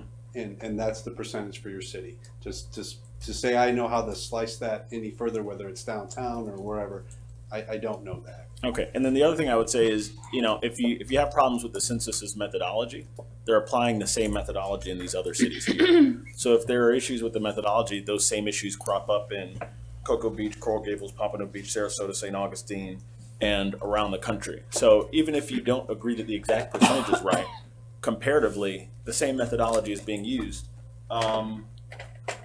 What you said I find very interesting. We just started doing that on Friday nights, shutting down Lake Avenue and calling it a block party. Barcelona started doing that a few years ago. They call it super blocks in Barcelona. They basically outline certain areas of the city where they say, look, if you're a car, you got to drive 5 miles an hour if you're going to come through here. And then they use a lot of the street space for people and not for cars. It's an idea that I think is really great, and it was extremely innovative, and it's worked in Barcelona. I'm not opposed to something like that here. I think it's a great idea. So, Commissioner Robinson? I was sensing a misunderstanding of residents being required to park, to pay due to meters. The resident sticker would exempt you from having to pay. I just wanted to make that clear. And the cost of a trolley is probably going to be a whole lot less than a parking garage. Well, it's a solution, and leasing some of the empty lots we have for parking. A garage, unless it has residential, there's other ways to handle the parking. We've got an hour and a half, I'm sorry. I'm certainly interested in talking about financing whatever we're gonna do. The penny sales tax, is out there, and, I'm very glad that we're talking about parking. I'm disappointed that we're not talking about how we're gonna pay for the things that we know we're gonna wanna use the penny sales tax for. Okay. We've gone an hour and a half on one topic, and we've got a workshop of 3 items, so unless you plan on being here till 1 o'clock in the morning, let's move it along. Madam Mayor, if I may, Oh, that's as we right. move on, this will be brief. In closing, I just want to let everyone know listening at home and in the audience, the full parking study will be uploaded to the website. That will be available as a much bigger document than the PowerPoint presentation, and it has all the detail of the work that John and Tracy have done. I want to thank John Forster and Tracy for their Yes, work. Thank you. Also, Jonah Leva, our CRA director, has been participating and collaborating with us the whole time, and city staff, William Waters, Larry Lightfoot, Laura Bennett, and Mike Bornstein, obviously. So I just want to thank them. And we all fully anticipate subsequent meetings to really dive into the different pieces, whether it's the financing mechanism on our parking garages, that's the direction we want to go, the parking program, the development of a parking authority. There's so many pieces to talk about, and we definitely weren't going to tackle all that tonight. This was a good conversation though, because it gets, and I actually wanted to sum it up to say that, as it's a work session and it's this is our only opportunity because of sunshine laws to express our opinions all together in one place to talk about how we feel about different things. So I don't want people to say, oh, they're gonna put, tomorrow the blogs will be full of, they're gonna put parking meters on this is all a discussion right now for everything, so I don't want anyone to get all This crazy. was a critical step, and this is about gathering quantitative data so we can make educated decisions in the future based off of good data. So Right. it's just one of many steps. Yeah, it's just the beginning. Okay, let's take a quick break before we get into the second one, and let's hope it doesn't go an hour and a half. We'll have to workshop it. Is there a 30-minute limit on a workshop?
Madam Mayor, we're live. All right, let's resume this Thursday, October 18th work session with item 3B, discussion regarding potential ballot questions for the March municipal election. City Manager? Thank you, Madam Mayor, Commissioners. Over the course of this past year or so, and even before that, in individual conversations as well as publicly, there's been comments about putting things on the ballot. And this item is intended to give y'all an opportunity to discuss and tell us if you want us to proceed with creating ballot language for different items that would be brought back to you formally and in time enough to actually meet the deadlines for the supervisor of elections and such to get it on the March ballot. I've listed 3 things that I've heard talked about. One of them is actually something the county's been requesting of us, and it's sort of perfunctory regarding the Steinhardt Jewel Cove properties, which we basically let the county maintain for us over there because it's environmentally sensitive lands, and they would like something longer than a 20-year period. So they're asking for us to put on the ballot to give it to them for a 99-year lease to maintain and use that property. But the other 2 are things that I've heard talked about, and I wanted to put before you for discussion. One would be to create a ballot question that would ask the citizens if they want to change the name of the city from Lake Worth to Lake Worth Beach. The other items involve property that's currently in city's ownership, and it is designated in such a way that the charter requires you to go to the citizens to ask them if they would grant you the authority to sell the property for infill redevelopment. And that would include the 2 properties on the north end of the city. There's a 12-acre plus piece behind Vernon Heights in that area up at I-95. And then the other piece we've referred to many times as the 23 acres. Actually, that is the site and the size of the survey that was conducted for the area that has the old ball fields on it. There's actually other parcels attached to that that I didn't realize until we got into this and started looking at the maps better. But it's actually a 36-acre conglomeration of properties up there that make up the old police shooting range and that area to the east, north of 22nd. So with that, I wanted to give y'all an opportunity to discuss publicly what your thoughts were on each one of those and to give me some indication of what I might bring back to you officially in the form of ballot language for consideration to put on the ballot later on this year. Okay? I'm going to pull public comment because I have one card here. She's already gone. She left already? Yep. Oh, she left? But I was gonna mention something on that anyway. Oh, okay, that's why I was going to call. Okay, Vice Mayor? 3 other things that have come up that I would like to look at consideration for, and Sarah just left, but a couple years ago I brought an ordinance forward on plastic bags, banning plastic bags, but we really didn't ban plastic bags. We just moved forward with some legislation that was going to Tallahassee, and unfortunately it died. But taking that one step further, doing something along the lines of plastic bags, straws, styrofoam, starting, Sarah would tell you that Gainesville and other cities have already moved forward and done it. I know that our city attorney might be able to weigh in on some of the pros and cons, but would it be something, this particular thing, would it be something that we could do and try to be successful? I still have a problem with trying to police it. What does that look in local cities? But I think it would send a clear message. There is a state law that prohibits cities from enacting these type of ordinances. However, several cities have enacted them anyway. And the one city attorney I spoke with, and I forget what city it was down in the Broward area, they did a long, this was a process. It was not just enacting an ordinance. It was Coral Gables. Right, Coral Gables, thank you. Yeah, it was a process. They met with the larger retailers, the Publix of the world, and they worked out a plan and, you know, did the study and then ultimately passed an ordinance, and it's phased out over a period of time. So again, I haven't spoken about attorney in about 3 months. I could see, you know, if there's any litigation with the state on that. My memory is that wasn't the last time we spoke about it, but if that's something, and I guess the other kind of non-legal but real world, just from following it, is it seems like a lot of major chains are moving away, at least from plastic straws. You know, the Starbucks of the world, the McDonald's of the world, they've all announced that they're phasing out plastic straws and maybe even plastic bags over the next few years, because some of the larger cities and states around the country are beginning to enact those kind of regulations, particularly California. So, Well, I'd like to see if we could maybe move forward with something like that, but also in smaller bites. I can tell you that Java Juice Bar, we stopped using, when we moved to our new location, we stopped using plastic straws and we went to paper. And quite a few people have come in and said, I want my plastic straw back. So now we kind of just ask the question, now we're even, do you want a straw? You know, so maybe some educations. Also, I've mentioned with like Cheney Brothers and Cisco, with maybe getting to some of these larger companies that provide the alternative to, and trying to educate, you know, the downtown merchants and people in the city to try to move away from some of that. Are you suggesting putting it on the ballot, though? Yes. I thought it was. For the people to vote, you know, let's start it with, you know, education of the people and have the people weigh in on it, because I hear so much of it. Most of the other. Oh, gosh. For those who missed it, he said like a straw poll. The straw. Thank you. The other two things was our property that used to be the old chamber building. As we move forward with additional parking and maybe livable space or new retail, I think that could be partnered with what is owned behind it, and maybe, you know, do something better with it. Where? The old chamber building across from 2J's. Leisure services now. Because that's where our leisure service is, but if we were to, you know, partner with some of the parking lots and things that are behind it that we now own, we may be able to do a partnership. And get more retail, livable space, you know, something that is a little bit more complement, brings more to Lake Avenue.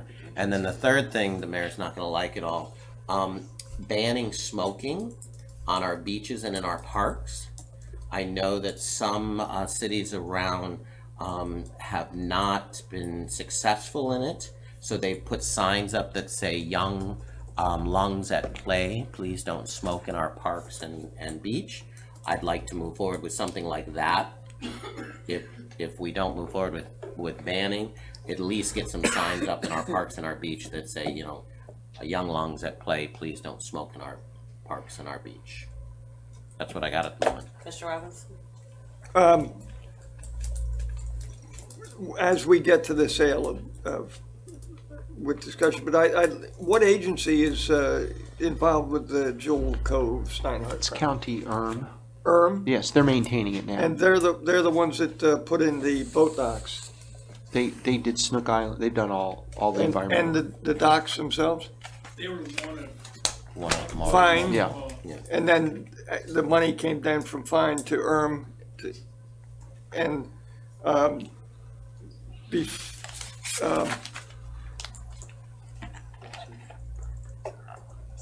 I would like a conversation as to how we're going to utilize the docks to the best interest of the public.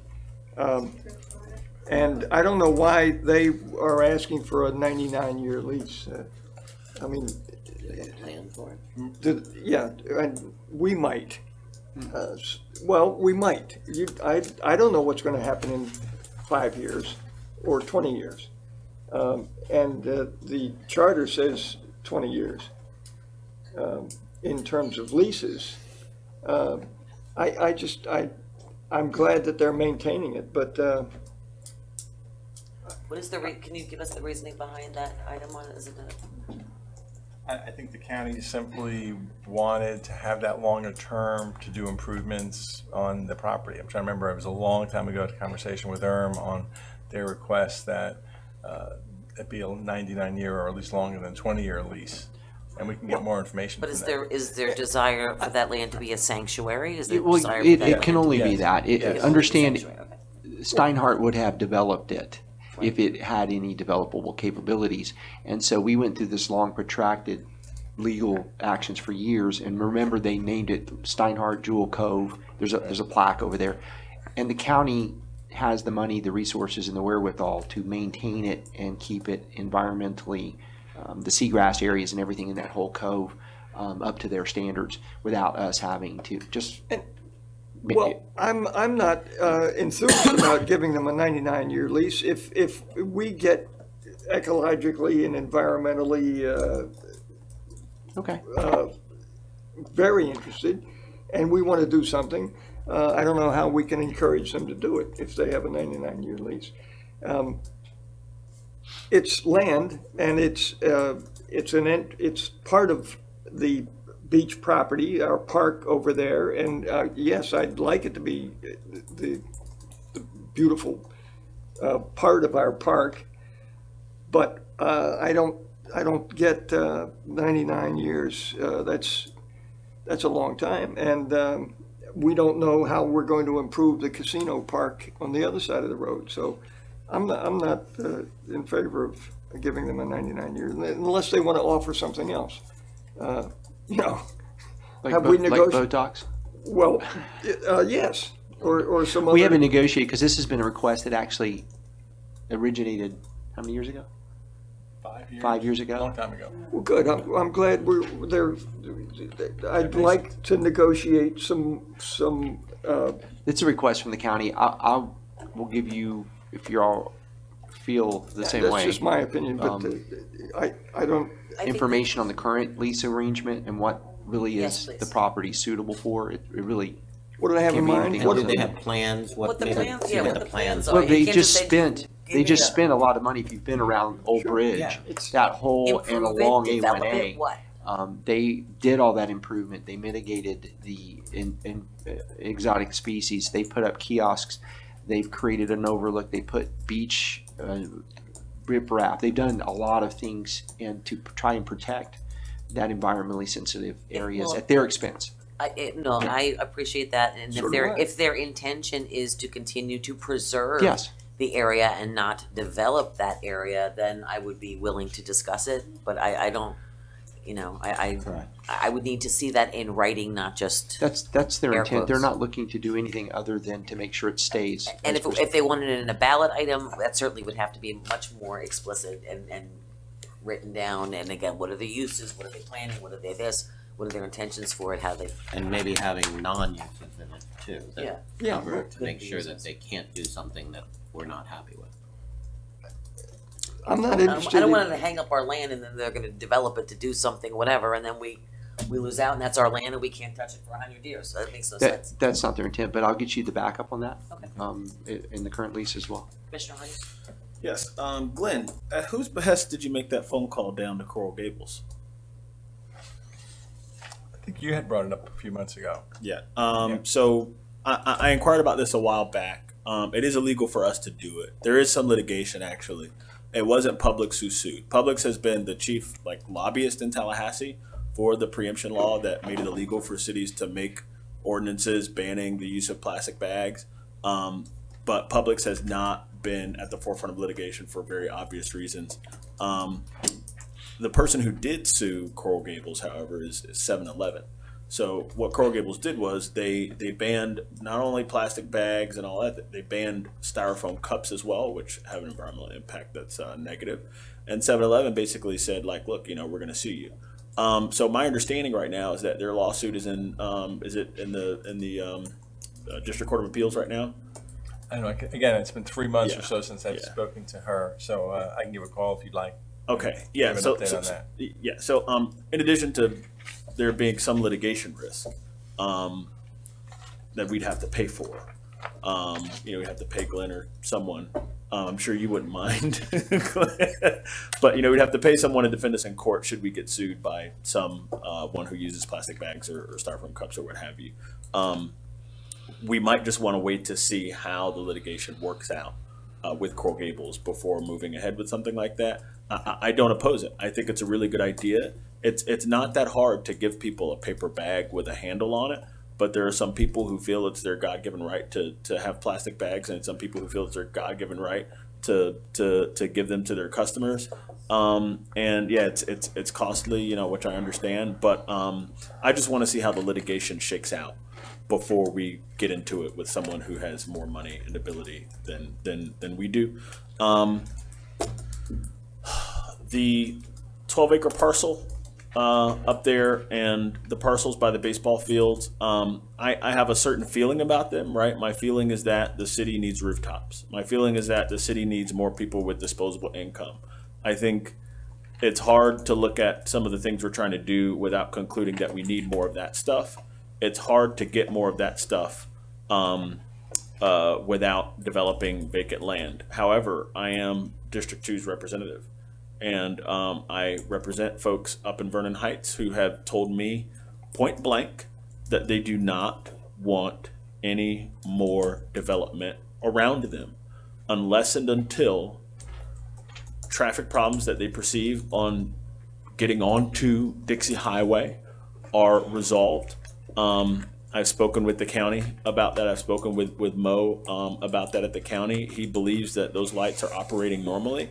So there's a disagreement there, and they don't feel that they are going to do more to adjust the timing of the light. So right now, I can't support putting those parcels up for sale. I can't do it, even though do I think it would be a good thing for the city overall? Yes, but I represent the people who live there, and I can't support something that they've told me point blank is non-negotiable for them. I think there are other properties, and I think Vice Mayor Amoroso pointed out the leisure services building. We should be looking at that. You know, we own lots of property in downtown that we should, I think, put in play, because I don't think that that's the highest best use of a corner lot in downtown. And there's a piece of property that's right now vacant that's just been bought right next to it. There could be the opportunity to do more things there. So I think we should definitely look at that parcel. As far as the 99-year lease thing goes with Jewel Cove Steinhardt Properties, as long as I see a plan in place, I would be okay with putting it on the ballot. Without a plan, I can't be okay. So what I suspect is that the county doesn't want to spend huge sums of money doing environmental things there, making it better, unless they believe that they're going to have long-term control over it. Is that basically the understanding? They want long-term control before they spend all that money there. Yeah, I think we just need to know what exactly are they going to do there before we hand over a 99-year lease to them. I think having that sort of knowledge makes a lot of sense. While you're on a roll, did you say anything about the beach name? Oh, I thought we were going to do this. I think, the whole beach name thing, I just think it's really transparently just gimmicky. Adding that people are going to know that it's people know that Lake Worth have a beach. 1 million people a year go to the beach. They know we have a beach, right? And I think adding beach to the name, I don't know how much good it does. That said, I don't know how much harm it does. I just think it's kind of gimmicky. We can put it on the ballot and let the voters decide, but I don't think it's something that should occupy too much of our brain space. Vice Mayor. Same thing. Put the beach up. Let the voters decide. I do know that other cities, that Delray Beach, Palm Beach, West Palm Beach, when you Google beaches, you don't necessarily get Lake Worth Beach first. You get everything else with a beach in it. So let the voters decide. I agree with Commissioner Hardy on, kind of waiting on the plastic bags. I brought it up for Ms. Parr. It's always been on my bucket list. And I think we need to stay on top of it because it's something that I'm passionate about. But I think we can start with a campaign that, promotes, no bags. I can tell you, we went to a completely green bag, totally recyclable. I've changed to the bagasse, which is the pulp recycled containers that come out of Belle Glade after the pieces of the sugar cane. So, if we can start a campaign, that a green campaign with the city, So, after we're seeing some of this stuff come down, we're first on the bandwagon if we can jump on. I think that was it. Okay. Commissioner Robinson? What well, did you Can I want? just, I apologize, Commissioner. Do you mind if I run through the Get other everybody. Oh, ones and just sort of Sure. take us? Oh, did I miss some? Well, the 12 acres, the 36. Oh, the land, Yeah, again, I'm passionate about that neighborhood, and I think that we need to fix those problems coming out on Dixie, coming out on A Street. But if you stay consistent, everything needs to go to the people. The people need to vote, period. So, to say one thing gets to go to the people and something else doesn't get to go to the people, at the end of the day, all the people should have access to vote on all the issues. You want to be transparent, it's transparent that the people get to vote. the Jewel Cove? Steinhardt? Yeah, the Steinhardt property the same, I agree with, let's see what their plans are and what their thoughts are. We haven't looked at that contract, the original contract, in years. Let's look at the original contract and see what they were talking about doing. They're doing a great job, but long term, did they have any other plans? Commissioner Robinson? Well, I thought we were going to go item for item, and I started at last first. Now that we have a 7-Eleven, and I'm not interested in being sued if 7-Eleven is suing Carl Gables, and They'll I get thought, on band here. I'm sorry? They'll get on the bandwagon. Yeah, but I thought it was a commission decision anyhow. I don't know why we're putting that kind of stuff on the ballot. We don't have to. We don't have to. We don't, I think if we But I want to think- do it, I think we should do it, but I don't want to get sued. So it's, packaging is the source of all the problems. So let's legislate packaging. And I'll just say on the others. The name change is a crime stat issue. It's a separation of the rest of what is called Lake Worth. And, I think we're at, it would indicate that we've got momentum to emphasize our assets and that it's even more exciting to be in Lake Worth. I heard a than- yes. Is that- Yes. Okay. Because it truly would be up to the citizens whether they want to change their name or not. And as far as the city property goes, any city property would have to go on a ballot anyhow. Is that correct? No. Yes, No. no. Well, those were Zone P and the ones in the downtown and of course the beach. But I think if there's any other city properties, like we foreclose on a house, we've actually sold Okay. properties. So it's not all properties. All right. So, But well, park then property, where does leisure services, would that really have to go on a ballot? It's in the downtown. No, he's talking about Leisure leisure services, service. Would the that have sale to go of on the leisure ballot? services. It's in the charter if it's in the downtown core, yes. Okay, or P, or Parks. Or P. So the answer is yes. Yes. It would Yes. have to go. Yes. Okay. And that could go in like, the opportunities are twice a year or November of 2020 or Well, as we, if y'all did a special election, you can always do that. yes. So I'm not, I'm looking forward to developing that corner now that we own more land down there. But not at this time. I feel that we represent, all of us represent the entire city. And I can understand, Bryant Park is very protective of any changes on that street or, in Bryant Park. And I can understand Vernon Heights' concern and lack of interest in developing in their backyard. But there's the 12 acres in the north corner that is absolutely it's not even used. It's just as derelict a property as you could get. It's an invitation for bad things. So why not sell it? If we're going to sell it, we can certainly put stipulations on the sale price. And whatever we sell it for is is going to be money that we could use. And we could specify where we're going to use it. I don't want to get into a long conversation about that, but I would like to be very careful of the stipulations of what is going to be developed there. I'm certainly not interested at this point in selling the 36 now acres across from our other ball fields. And I'm disappointed that we weren't able to look to the future and buy, invest, or at least control the Scottish Rights property, so that we could, look to the future and have a new opportunities up there. So putting the 12 acres on with stipulations that we all agree on, I'm in favor of. The name change, I'm in favor of.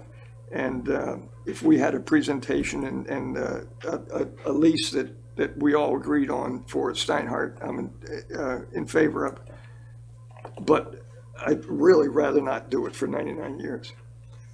That's all I have to say, I think. Something else to add before I give my Done. rundown? Yeah, just, the only thing I'll say is, we talk about allowing the people to vote about putting certain properties up for sale, let the people decide, there's one problem, right? For example, I wouldn't want the state to decide, the entire state, like people talk about casino gambling, right? I don't think it would be fair to have the entire state decide whether or not Miami gets to have a casino, right? Like that to me, it's in Miami's backyard, let the people in Miami decide whether or not they want to have a casino. Someone in Tallahassee or Orlando or whatever should have zero say in that, right? And so my opinion is, when people say, just let the people decide about this 12 acres, they have a right to. I don't necessarily agree, because not all of the people are going to be affected by that particular development, right? And so while I get the argument, I understand the argument for putting homes there, right? Not just on the 12-acre parcel, but on the parcels up north of the baseball field. I get the argument. The only problem is, as the representative of the people there, they were very explicit. We don't want it. It affects us in a unique way. And not only that, it affects pretty much only them, right? If you're going to put the 12-acre property up for sale, at least with the one Lake Cove, there's a second entry. There would be no second entry to the 12 acres north of Vernon Heights. There's no way to get there but to go through their neighborhood. And so while I understand the rationale as the representative of the people who live there, I can't support not only the sale of the property, I can't support allowing people from outside of that area who won't be affected by it at all the opportunity to vote on their quality of life issue. I don't think that's fair, equitable, as much as I understand the rationale for having those rooftops. And that's really all I have to say. So on these things, I'm a no on the stuff up by Vernon Heights. I'm a yes on exploring the possibility of selling the leisure services building or putting it in play for some sort of public-private partnership. I'm a yes on changing the name of the city. I just want to be sure, if it's about a crime stat, that the people who aggregate those crime data would treat us differently. For example, Delray Beach has similar problems with outside. I mean, they don't have crime outside of Delray, but they're all considered Delray when they report on the news or when people talk about crime, even stuff far west. Same thing for Boca Raton. They don't have beach, but same thing for Boynton Beach. The far west Boca, everybody calls it Boynton Beach. The news calls it Boynton Beach. So I just want to make sure that if we add Lake Worth Beach, we're going to get that benefit. But I think, the people should decide. And on the long-term lease, I just want to see a plan before I vote to send it to voters. Okay, I want to start with that, which is the reason that Boca Raton, Delray Beach, and Boynton Beach have those crime stats is because they are actually really Delray, Boca, and Boynton all the way out west. They collect taxes, just like the city of West Palm Beach collects taxes all the way out to Ibis. They are physically part of the city. I know in Boca, Right? there's lots of unincorporated areas out west that the news calls Boca that's not Boca, and I think the same is for Boynton Beach. I think the same is for There might be Delray some Beach. little townships or something unincorporated, but the majority of that, just like West Palm goes all the way out, Village Boulevard is part of West Palm Beach, Ibis is part of West Palm Beach. They're collecting taxes out there. When we annexed out Palm Springs, Atlantis, the southern piece from Sloan's Curve of the Palm Beach Island, which were part of Lake Worth. When they were annexed out years and years ago, we basically created this 7 square mile piece of land. The difference is they call it Lake Worth out at Hypoluxo and Jog, and that's not Lake Worth. They call it Lake Worth out at Lake Worth Road and Jog and out to 441.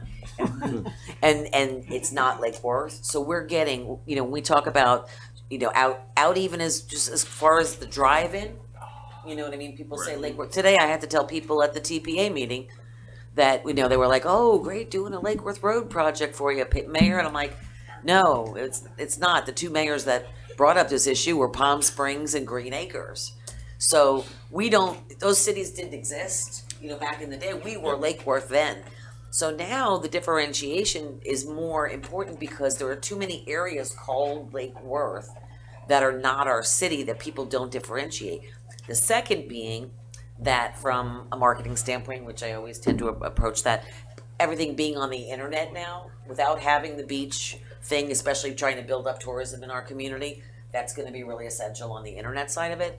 And the crime stats, as you mentioned, too. I mean, it could be anything beach. I don't care. If somebody wanted to come up with a different name, I'm fine with that, too. But differentiating ourselves from the Western communities really is going to be helpful to us from a marketing perspective. Like, again, it's not so much the name. It's not, you know, it's more that we get that in there that, you know, West Palm Beach, they don't even have a beach. How about Royal Palm Beach? Royal Palm Beach doesn't have a beach. How about you know Palm what I Beach mean? Gardens? But they come up, when you search, those cities come up and we don't. You know, so that's one of the reasons. But, okay, so that's my opinion on that one. So yes, with the beach. The city-owned property, I've been pretty transparent on that for the longest time. I really truly believe not to threaten communities with taking away amenities or parks land until, you know, we have a parks plan in place. And if you're gonna do it, where does the park places go to? I also have spoken with members of the Vernon Heights community. I think we need to alleviate their fears in reference to some of the traffic issues and problems they have as this community is built out. It's a good opportunity for us to learn and to see the realities of it.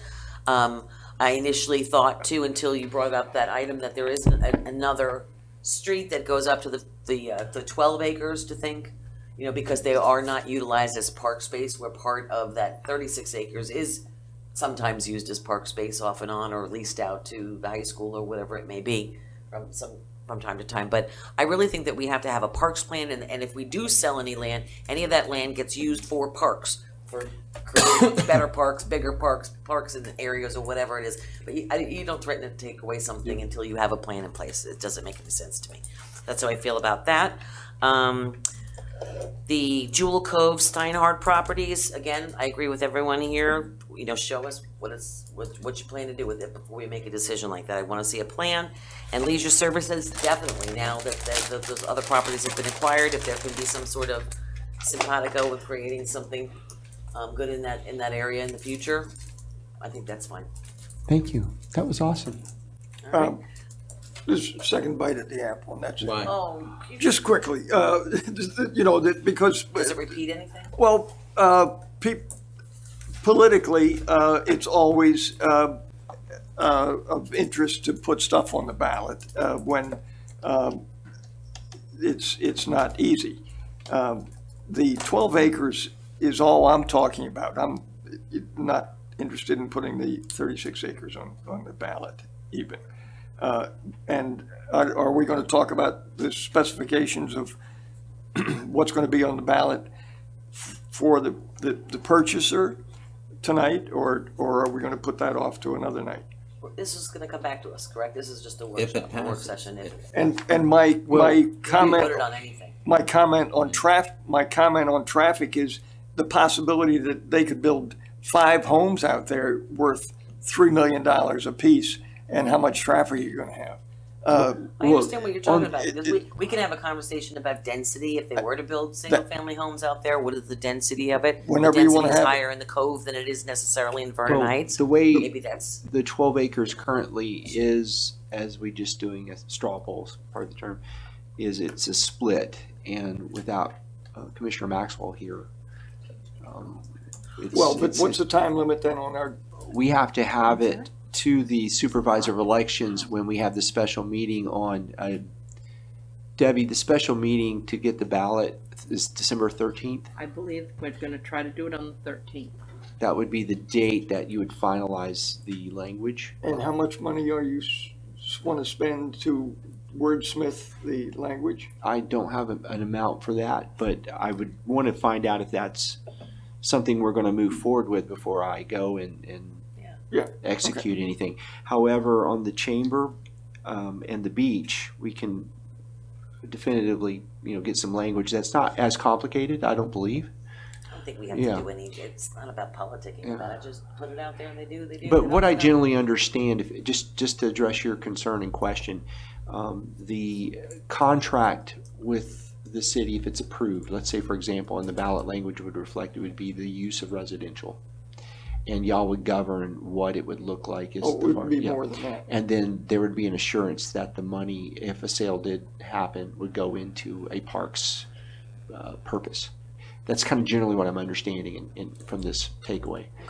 But I don't have any more details at this time until the language comes back. And honestly, I'm trying to figure out how to handle that, I guess, in a conversation with Commissioner Maxwell to kind of see if it comes to the Well, agenda. I think his conversation should be public. Thank you. Well, Thank you. That's if it BS. if it comes to the agenda, He's going to make a decision based with your conversation and not to the public. That's outrageous. no, Hear, no, hear. no, listen. Either way, No, you that have to- happens a lot, and I You don't have- like it. And now So- you're Right, talking point of order. serious. Point of order. Hold on Well, one second. No, boy. no. State your reasoning for it. Let me I ask understand. You're let making me accusations ask a without question. reasoning. How do you want me to do this transaction so that it comes to the agenda for your discussion Can we anyway? bring it back as an agenda item? Yeah, well, Not on the how- 13th? Well, no, yes, I have to bring it When back. will we actually vote?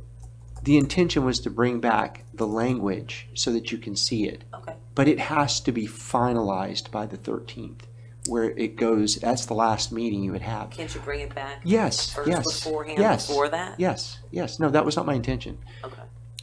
One other comment. If Commissioner Robinson? if we were talking about citizens' choices on gambling, could we put We're not talking about gambling. the opportunity of sports betting at the casino? It is called a casino. No? Yes. All right, so y'all are clear Okay, with we're all the good. process? We're good. Are we good? Yeah. Sure. I just want to be As it clear goes along and that gets should be finished by done the in public. 13th. Yes, I agree. That's your deadline. Okay, so let's move on. So the next item, Education issues. Madam Mayor, wanted to get have an opportunity for y'all to discuss in the light of the upcoming workshop on November the 1st at 4:30 with school district board members Erica Whitfield and Deborah Robinson and the staff from the school district, various and sundry educational concerns and issues about the schools and education in the city. I wanted to have y'all have a conversation about issues that may come up at that meeting, as well as things y'all have talked to me both individually and publicly. Mayor, you have the Education Council that you host the presidents of the various schools in the city, and y'all have talked about various things that you want to do and see happening here in the city, especially around reading and reading skills. I know that our partnership with the Highland Elementary, y'all have been going to the various campuses and working with the staffs, and the city's been very good in working individually with the schools. Most recently, Commissioner Hardy had talked to me about a program he's very interested in trying to come up with a way to maybe recruit top performing teachers. So we wanted to have an opportunity for y'all to freewheel that conversation here in the public so that we would have that done before the meeting on November 1st. So with that, Madam Mayor, I just wanted to open it up for that. Okay, Commissioner Hardy? Yeah. So the first thing I'll talk about is a financing mechanism for any programming that we might want to do around education, and then I'll talk about a specific idea that I had that we might want to debate or discuss.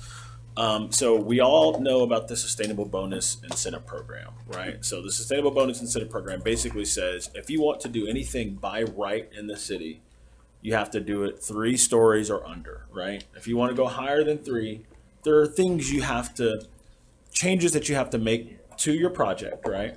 that cost you money that we believe enhances the value of the project to the public, right? Okay. So these things cost the people money, and we actually make them spend a certain amount of money, all right? And we basically value the extra square footage that they get that's marketable, and we say, you know, you have to spend X number of dollars. And so my suggestion is, look, some of these things some of these changes that we ask them to make to their project that benefit the public, some of them are really, really beneficial. Some of them are not so beneficial. What if we gave the developer the option to write us a check for a fraction of the amount that they would have to spend changing their project? And we would take that check and we would put it in a lockbox for education and say it can only be used on approved educational programming that this commission has discussed and approved. I'll give you an example of some of the things that developers have spent their money on to this. For example, the hotel apartment building that may go on 10th Avenue. I don't want to prejudge it. I don't think we've approved that yet. It's okay. So that was a while. Okay. The hotel parties, not the apartments. Okay. Yeah, we're requiring that they spend $865,000 on things that are beneficial to the public. Here are some of these things: LED lighting inside the hotel, $102,000. Okay, so if you let the developer cut us a check for half of that, that's $50,000 we could use for education. Changing the railing inside the apartment from, I think, aluminum to glass or something like that. That is a $73,000 expenditure, right? And that's what they're giving us. That's supposed to benefit the public, right? That has a value that we could redirect towards education. Some interior LED. Again, I already said that. There's a roadway dedication, $323,000. That's built on 10th Avenue, is it not? Yeah. Couldn't the county handle that? Aren't they paying impact fees? That was actually, had to be given to the county to make the project actually work, wasn't it? Yeah.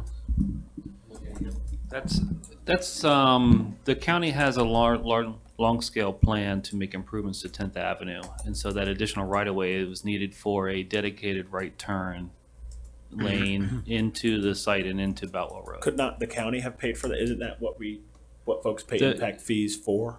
When a project comes in and they have an impact onto the transportation system, the county will oftentimes come by and either request or require additional right of way. So yes, Was this a request or a requirement? This happened before. I don't want to misspeak. This happened before I got here, so I don't know all the details of this project. It was already underway when I got here. Well, some of these other things, you know, if it's not the roadway, dedication, there are hundreds of thousands of dollars of stuff here that we could give the developer an option to write us a check for that we could use for education. Education coordinator could be paid for with that. All sort VPK spots could be paid for with that. I'd rather have that money spent on that rather than glass railings or LED lighting. So that's something to consider. There's another project here, $39,000 that they're spending, $28,000 that they're spending. There's another project here, Golden Roads apartment, $253,000 that they're spending. If we could have on $151,000 of that is on a cabana, right? I'd much rather have those dollars spent on education. I'd like to at least give the developer to write us a check for a fraction of that. And so we could come away with dollars for education. And as development occurs in the city, and as the number of people grow in the city, I think it would be a good thing to do to support our schools. And so that's the financing mechanism. It would basically be an amendment to the Sustainable Bonus Incentive Program to allow the developer to write us a check for changes that the developer has to make to their project. I think that has value. Then there's Is that legal? It is legal. It is legal. We didn't. The concept, I haven't researched. It's voluntary. Right, I That's haven't really researched the Yeah. details of it, but if it's a voluntary program, it could be. But I can look Because into it. the client then I'm sorry, I'm just trying to get an understanding of this. So the client can then choose which one of those items, right, when they're to go through that's on the application and says you can do A, B, C, or D. Now, we did away with a lot of the parking impact fees that city used to have years ago, correct? Yeah. Yeah. All right, because one thing that I want to keep in mind is that when we met with the county, we were talking about, I was saying, well, why is everyone paying an impact fee here when this money is not even being used in our community? It's being used out west. You know, why do we pay? It doesn't seem like that's gonna change anytime soon. And the answer was, well, you can charge impact fees too. Well, hey, we're trying to encourage investment here, not whatever. So, I mean, I understand how you can do it. Maybe it's I just had this. So that's one of the choices they can do. And then I was thinking maybe there's a percentage of a piece that could go towards education. Right. Like, okay. Yeah. So basically, like my idea was not, all changes to your project or no changes to your project, but you can take a fraction of that amount and write us a check rather than making some or all of those changes. Because like LED lighting, if a company is doing this, I mean, they're saying, hey, I would do the renewable energy or the energy saving mechanisms that are part of a plan because it's gonna save me money in the long run. Right. If I'm doing LED lighting, I'm gonna save money. So I'll pay you that because I'm gonna save on my end. Right. They may make that decision, but I think we should at least give them the option to help support educational programming in Lake Worth. Currently, they don't have the option. Now, that's the financing mechanism. Okay. The question then would be, okay, if we were to accumulate a trust fund of money for education, what exactly would we spend it on? And so there are a few things that have been discussed before: an education coordinator or an education liaison. Another thing that's been discussed before that I'm sure will be discussed at length is expanding the number of VPK seats in the city and expanding the hours for VPK that are provided. There are some really weird hours where sometimes parents have to drop their kids off for 2 or 3 hours, and then they have to come and pick their kids back up because the money doesn't go as far as it should. Right. It's really ridiculous in some cases. Additionally, there are problems with the undocumented population because they are not allowed to attend state-funded VPK. So if we can provide some funding, for example, from a pot of money like this, we can allow the school district to shift the state money somewhere else. We know we have a large undocumented population. These kids are going to our schools. They deserve as much and as good as an education as anyone else does. And I think it's really important. So there's VPK, there's the education liaison, and then the last thing is trying to attract not just good teachers to Lake Worth, because I believe we have good teachers in Lake Worth, right? But I believe that, look, there are such things as really phenomenal, unbelievable, go the extra mile, 3 miles type of teachers. And the more of those we have in Lake Worth, the better our schools will perform. I've seen it happen personally in my own school where those teachers make a huge impact on kids where other teachers who are also good could not. So here's what I think we should do. And I'll just use an analogy here, okay? Take a school like Park Vista, all right? Park Vista has been an A school since the day it opened its doors, all right? The state will give a teacher there a $2,000 bonus every time they reach an A, right? And so what does that do? It encourages good teachers to locate at that school, right? Wherever they start out, if it turns out that they're amazing, they're gonna apply to go to these A schools where they're gonna get that extra money. It makes a huge difference, and they're gonna stay there once they get there. So it encourages them to go there, and it discourages the very best teachers in the county from leaving those schools to teach at more challenging schools where the demographics are not suburban, right? So the state's programming is really screwed up. There's a way that we can take responsibility. I know that the legislature isn't gonna, I don't expect the legislature to do anything differently, but we can take responsibility and we can pay our own bonus to teachers that have been proven to be exceptional if they accept teaching jobs in, for example, one of our Lake Worth elementary schools, right? So one of the things I said, well, we have a Teacher of the Year every year in Palm Beach County. And we have the William T. Dwyer Awards, which go, I believe, to 5 different teachers in Palm Beach County. In my opinion, if you've won one of those awards in the last 5 years, we should be paying you a multi-$1,000 bonus to come teach at one of our elementary schools that is challenged. And particularly at an elementary school where the school boundaries are almost exclusively Lake Worth. For me, the pilot case would be South Grade Elementary. They don't have any kids at South Grade who are from outside of the city. The way that their boundaries are drawn, it's all Lake Worth kids. And they are, Barton has Lantana. North Grade has a little bit of Lake Clark Shores. Highland Elementary has some of Palm Springs. That may change after the advisory boundary committee meets at the end of this month. So South Grade is a very challenging environment, and it needs, I think it could certainly use the very best teaching talent Palm Beach County has to offer. One way to draw them here and away from schools like Park Vista, no offense, Boca High School and all these other great, fantastic schools, but we can draw them away with cold hard cash. And that works. And I certainly would like to see us at least consider that. And what was interesting too, I went to go to Highland Elementary, and I had both of our Palm Beach County School Board members there for that meeting, and they were going back and forth, and they had actually brought that up, and one was saying that, you know, it was a disincentive and caused a lot of animosity to other teachers that weren't recipients of that because they had spent more time. And what was interesting, then the other member was saying that no, it wasn't explained that everybody was eligible for it. So I think that conversation will most likely happen at our meeting coming up, so that would be something interesting to listen to from both perspectives. But I enjoyed hearing both of them in regards to that. Did you have something? Yeah, if I could, I want to channel William just really quickly. That's not possible. The sustainable bonus program, understand that the intent in which it was originally created was to incentivize developers, if they wanted to get a more height density, to upgrade, to create a better project, quality of the project, and not just build basic walls. And so this list of options, which is up to the developer to pick and choose from, is very much in that mindset. And I just wanted to clarify that, but that was the intent behind it. This is taking a different tact on that money, and not really understanding what the outcome would be if you gave developers the chance to ink a check or to upgrade the project, which would they choose, or some combination thereof.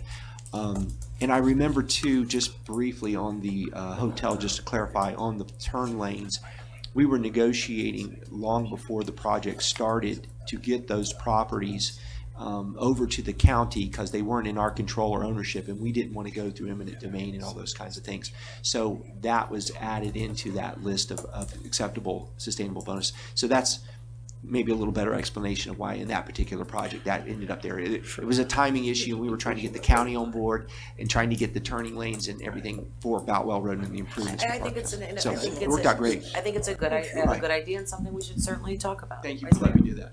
And I'd like to know a little bit more on the legal end prior to our meeting. It's almost like when we negotiate with the unions, and how do you give one person a raise and you don't give anybody else a raise? I personally think our school teachers are great. I've never heard anyone complain about one of the school teachers, but I understand trying to bring a higher level, but I'd like to see the legal, because I'm a little confused as far as, what message that sends to our current school teachers. I'd like to hash some of that out before we have our meeting. The other thing I wanted to mention, I too spent some time at Highlands. The one thing that I saw at Highlands, and we haven't talked a lot, and I know we're going to talk with the school board, is the overcrowding issue. Highland has a lot of land that I would like to see the school board consider, building. They have a huge parking problem. They're parking in the grass, they're parking on their land. But they also, with the overcrowding, when I asked our representatives, the option would be to bus them to Barton, because Barton is underserved. And I have a big problem with that, especially since a lot of our students walk, and then to put them on a bus and bus them all the way across, out of their neighborhoods, out of their districts, out of the area that they know. I would rather have the conversation about, because I had said growing up, we had portables, and they said, well, they're not portables anymore, they call them something else, But Concretables. But Yes. same concrete, yeah. Those are totally separate. Those are totally separate. But same thing, can't we look at some kind of funding to do it? And, I could see if Highland didn't have the land, but Highland has a lot of land. So may I address some of that? Sure. Okay. Well, I'd rather address it with the school board. Well, okay. Well, I can just tell you real quick, the staff is in conversation right now with the school district and talking about Highland, and they actually approached us last couple of weeks to look at providing additional parking there on the site, and particularly the pieces up front right there on A and Seventh, I think it is. Yeah. They have a vacant parcel right there, so we're actually in conversation with the school district right now to get additional parking as well as some other improvements on the site. Good. Okay. So I just want to be really clear. I do not want kids for whom Highland is their community school to be bused to a different school. The thing about Highland is over the years, their boundary has grown. Okay. If you talk to teachers who have taught there a long time ago, Highland's boundary used to be almost exclusively east of I-95, such that everyone who went to that school was basically walking there. And if you were, well-to-do, and I don't know how many people were in that area, maybe, your parent would drive you and drop you off. But almost exclusively, everyone used to walk to Highland Elementary. Over time, to relieve schools out west, Highland's boundary shifted further and further west to where I live, all the way to Congress. And so if there is a boundary change, and I've been very explicit with this from the planning staff at the school district, if there is a boundary change, it would be affected by moving the western boundary back east so that it becomes a community school again. And where would those kids go who are on the western boundary in these neighborhoods where I live on 2nd Avenue all the way to Congress? I know, there's a whole single-family neighborhood back there. In addition to the mobile home parks, there's a whole single-family neighborhood back there. Where would they go? There's extra space at C.O. Taylor Elementary, right? And so these kids, by the way, if they're living on the far western edge, they're not walking to school. They're being bused to school, right? And so it would really be redrawing the boundaries such that these kids who are already being bused just get bused to an elementary school that is in their community, right? It's equidistant, and it also has capacity. So I would see it as a win-win for the kids, and it would not be affecting the kids, first of all, who live in Lake Worth, second of all, for whom that school is a real community school. The thing about Barton, and I literally just spoke with the planning staff at Barton the other, I want to say like last week or the week before that, and we had an in-depth discussion about that. On paper, there are like 200 to 300 extra seats at Barton. In reality, you actually talk to the principal, you talk to the area superintendent, there are not 200 to 300 extra spots at Bartlett. And so it's really hard to move kids there. And so that's really a discussion about South Grade. And the school district has already purchased some property that they have not built on at South Grade. But if they were to acquire more property, then they could. Additionally, if you're familiar, there's K Street, there's South Grade from east to west, there's K Street, then there's 3 school district properties. There's a vacant lot, there's a parking lot right across the street from South Grade Elementary, just west of K Street.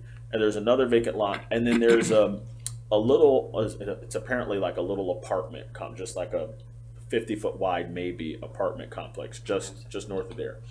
If someone, that could be us, that could be the school district, were to acquire that apartment complex, okay, then South Grade can build across K Street. Why can't they build across K Street now? They're not going to have kids in concretables or in a building where they have to cross the street to get to the main school.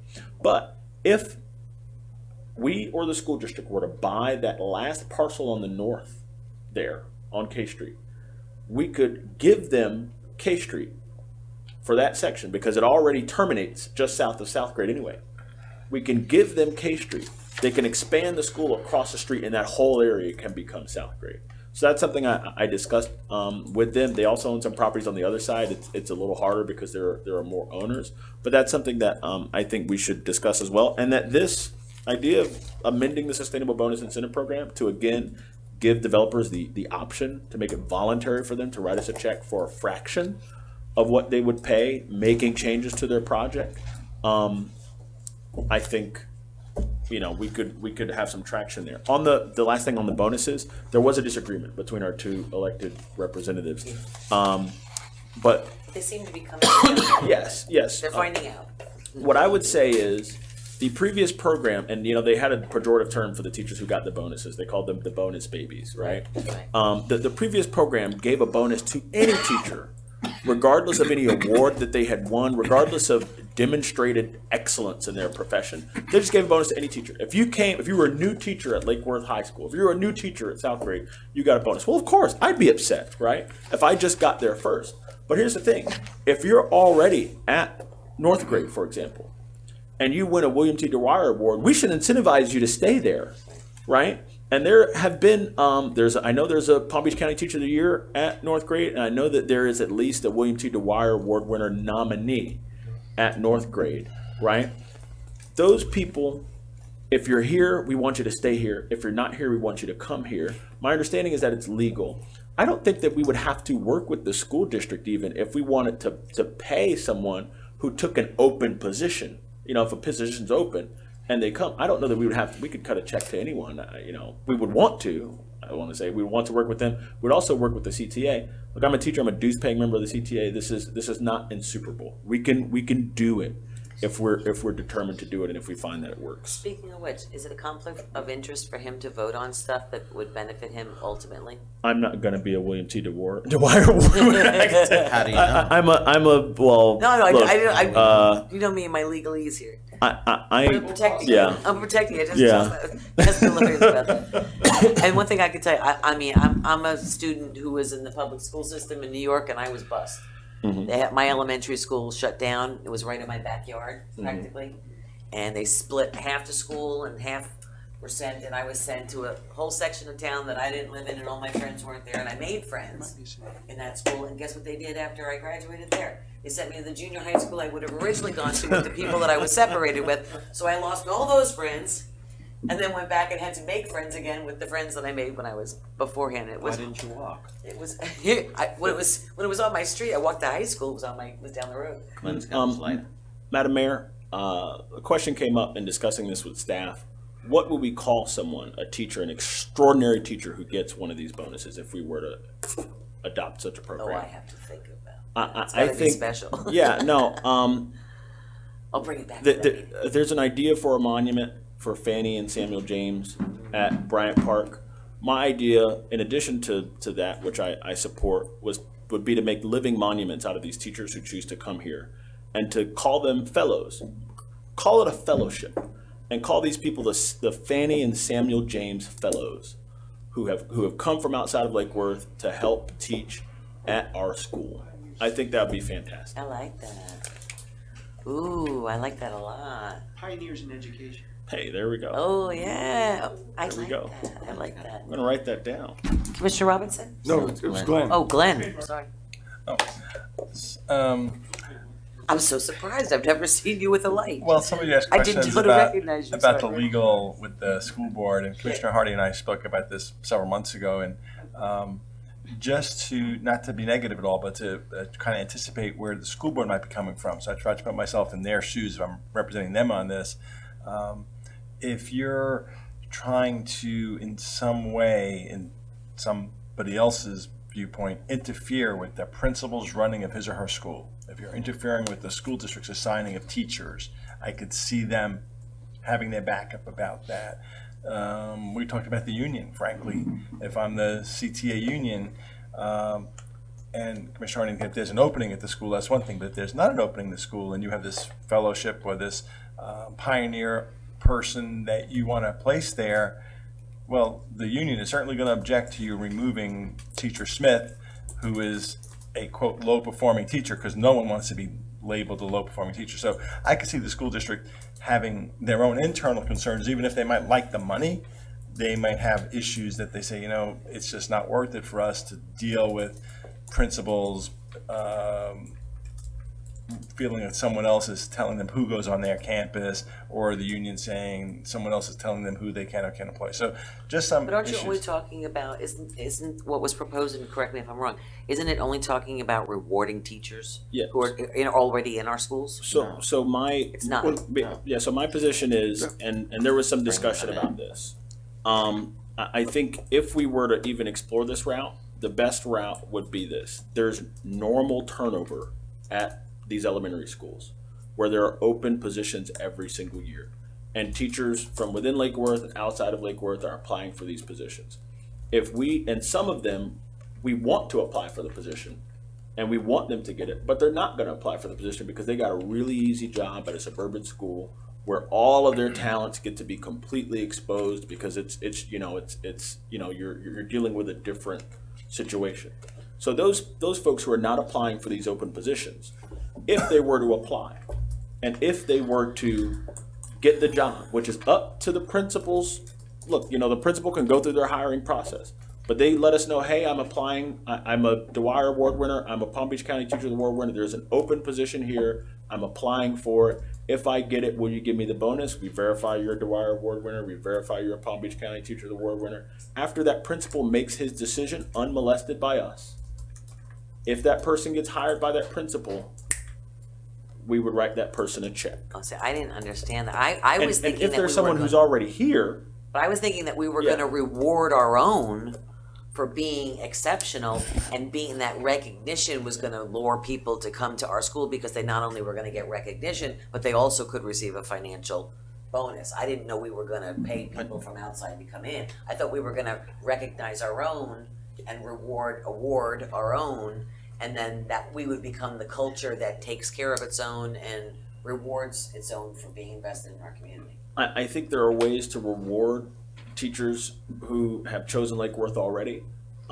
My position was that it would be great to, through the normal turnover process, find a way to reward not just any teacher, but the very best teachers in Palm Beach County if they were to choose to teach at our school.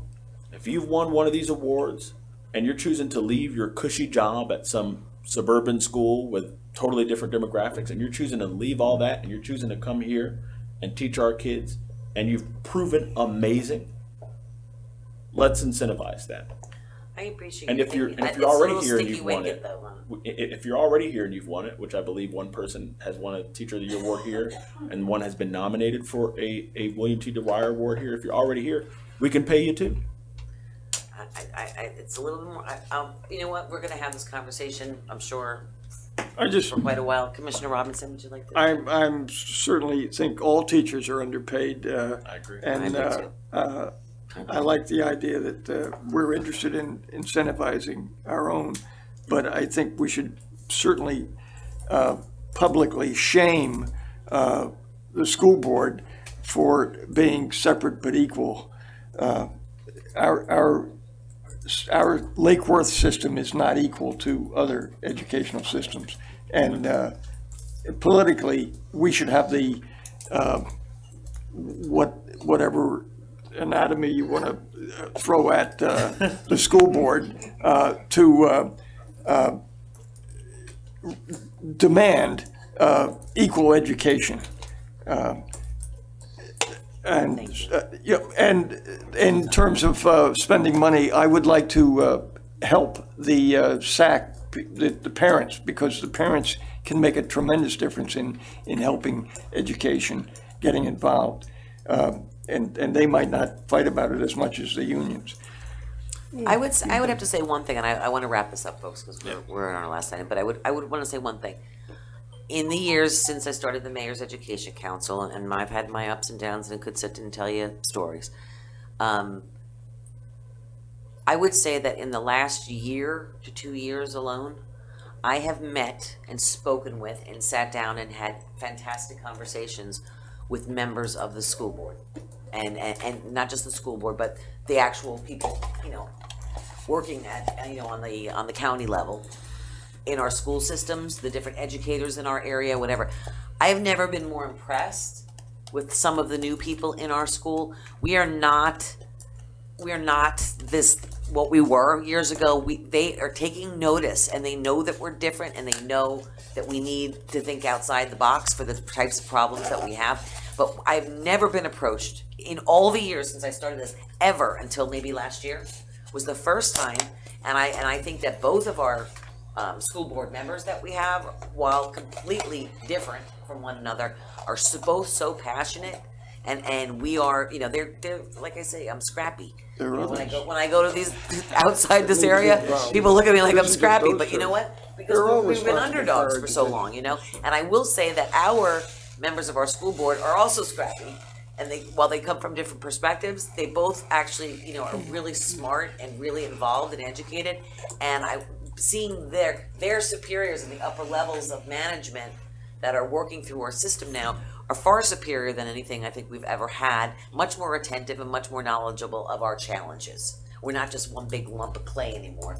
They're starting to see the difference. So I'm looking forward to that meeting a lot, and I'm sure, I know that there's always issues that have to be addressed and a lot of things that have to be fixed, but I would hope that we will all welcome them when they're here and have polite conversations with them, and but also ask the questions that you want to ask, you know what I mean? But I think that we finally have an audience and a seat at the table. As Andy always says, if you're not at the table, you're on the menu. And it's the way you present yourself. And it's the way you present yourself. And we actually finally have a seat at the table, and we're being recognized for our strengths, not just our challenges. And I'm looking forward to having this so that we can jump over that hurdle and get to the next level. And having innovative new ideas, hey, let's throw it all out there, I just don't, I want to emphasize that there are only two, the whole board is responsible for our education, not just the two that are going to show up and take input from us. No, I will tell you that. Because the I'm way meeting from people across Erica the board. was spoken to the other night was a little direct, a little too direct for me. I was also uncomfortable with it, but you know what? Let's just move forward. Motion to adjourn. Then I'll entertain that motion, and I'll have a Seconded. second by Commissioner Hardy. All those in favor state so by saying aye. Aye. Motion carries unanimously. Thank you, Mayor and Commissioners, appreciate it. Thank you, guys. Thank you, staff, so much for It's your help. out before 9.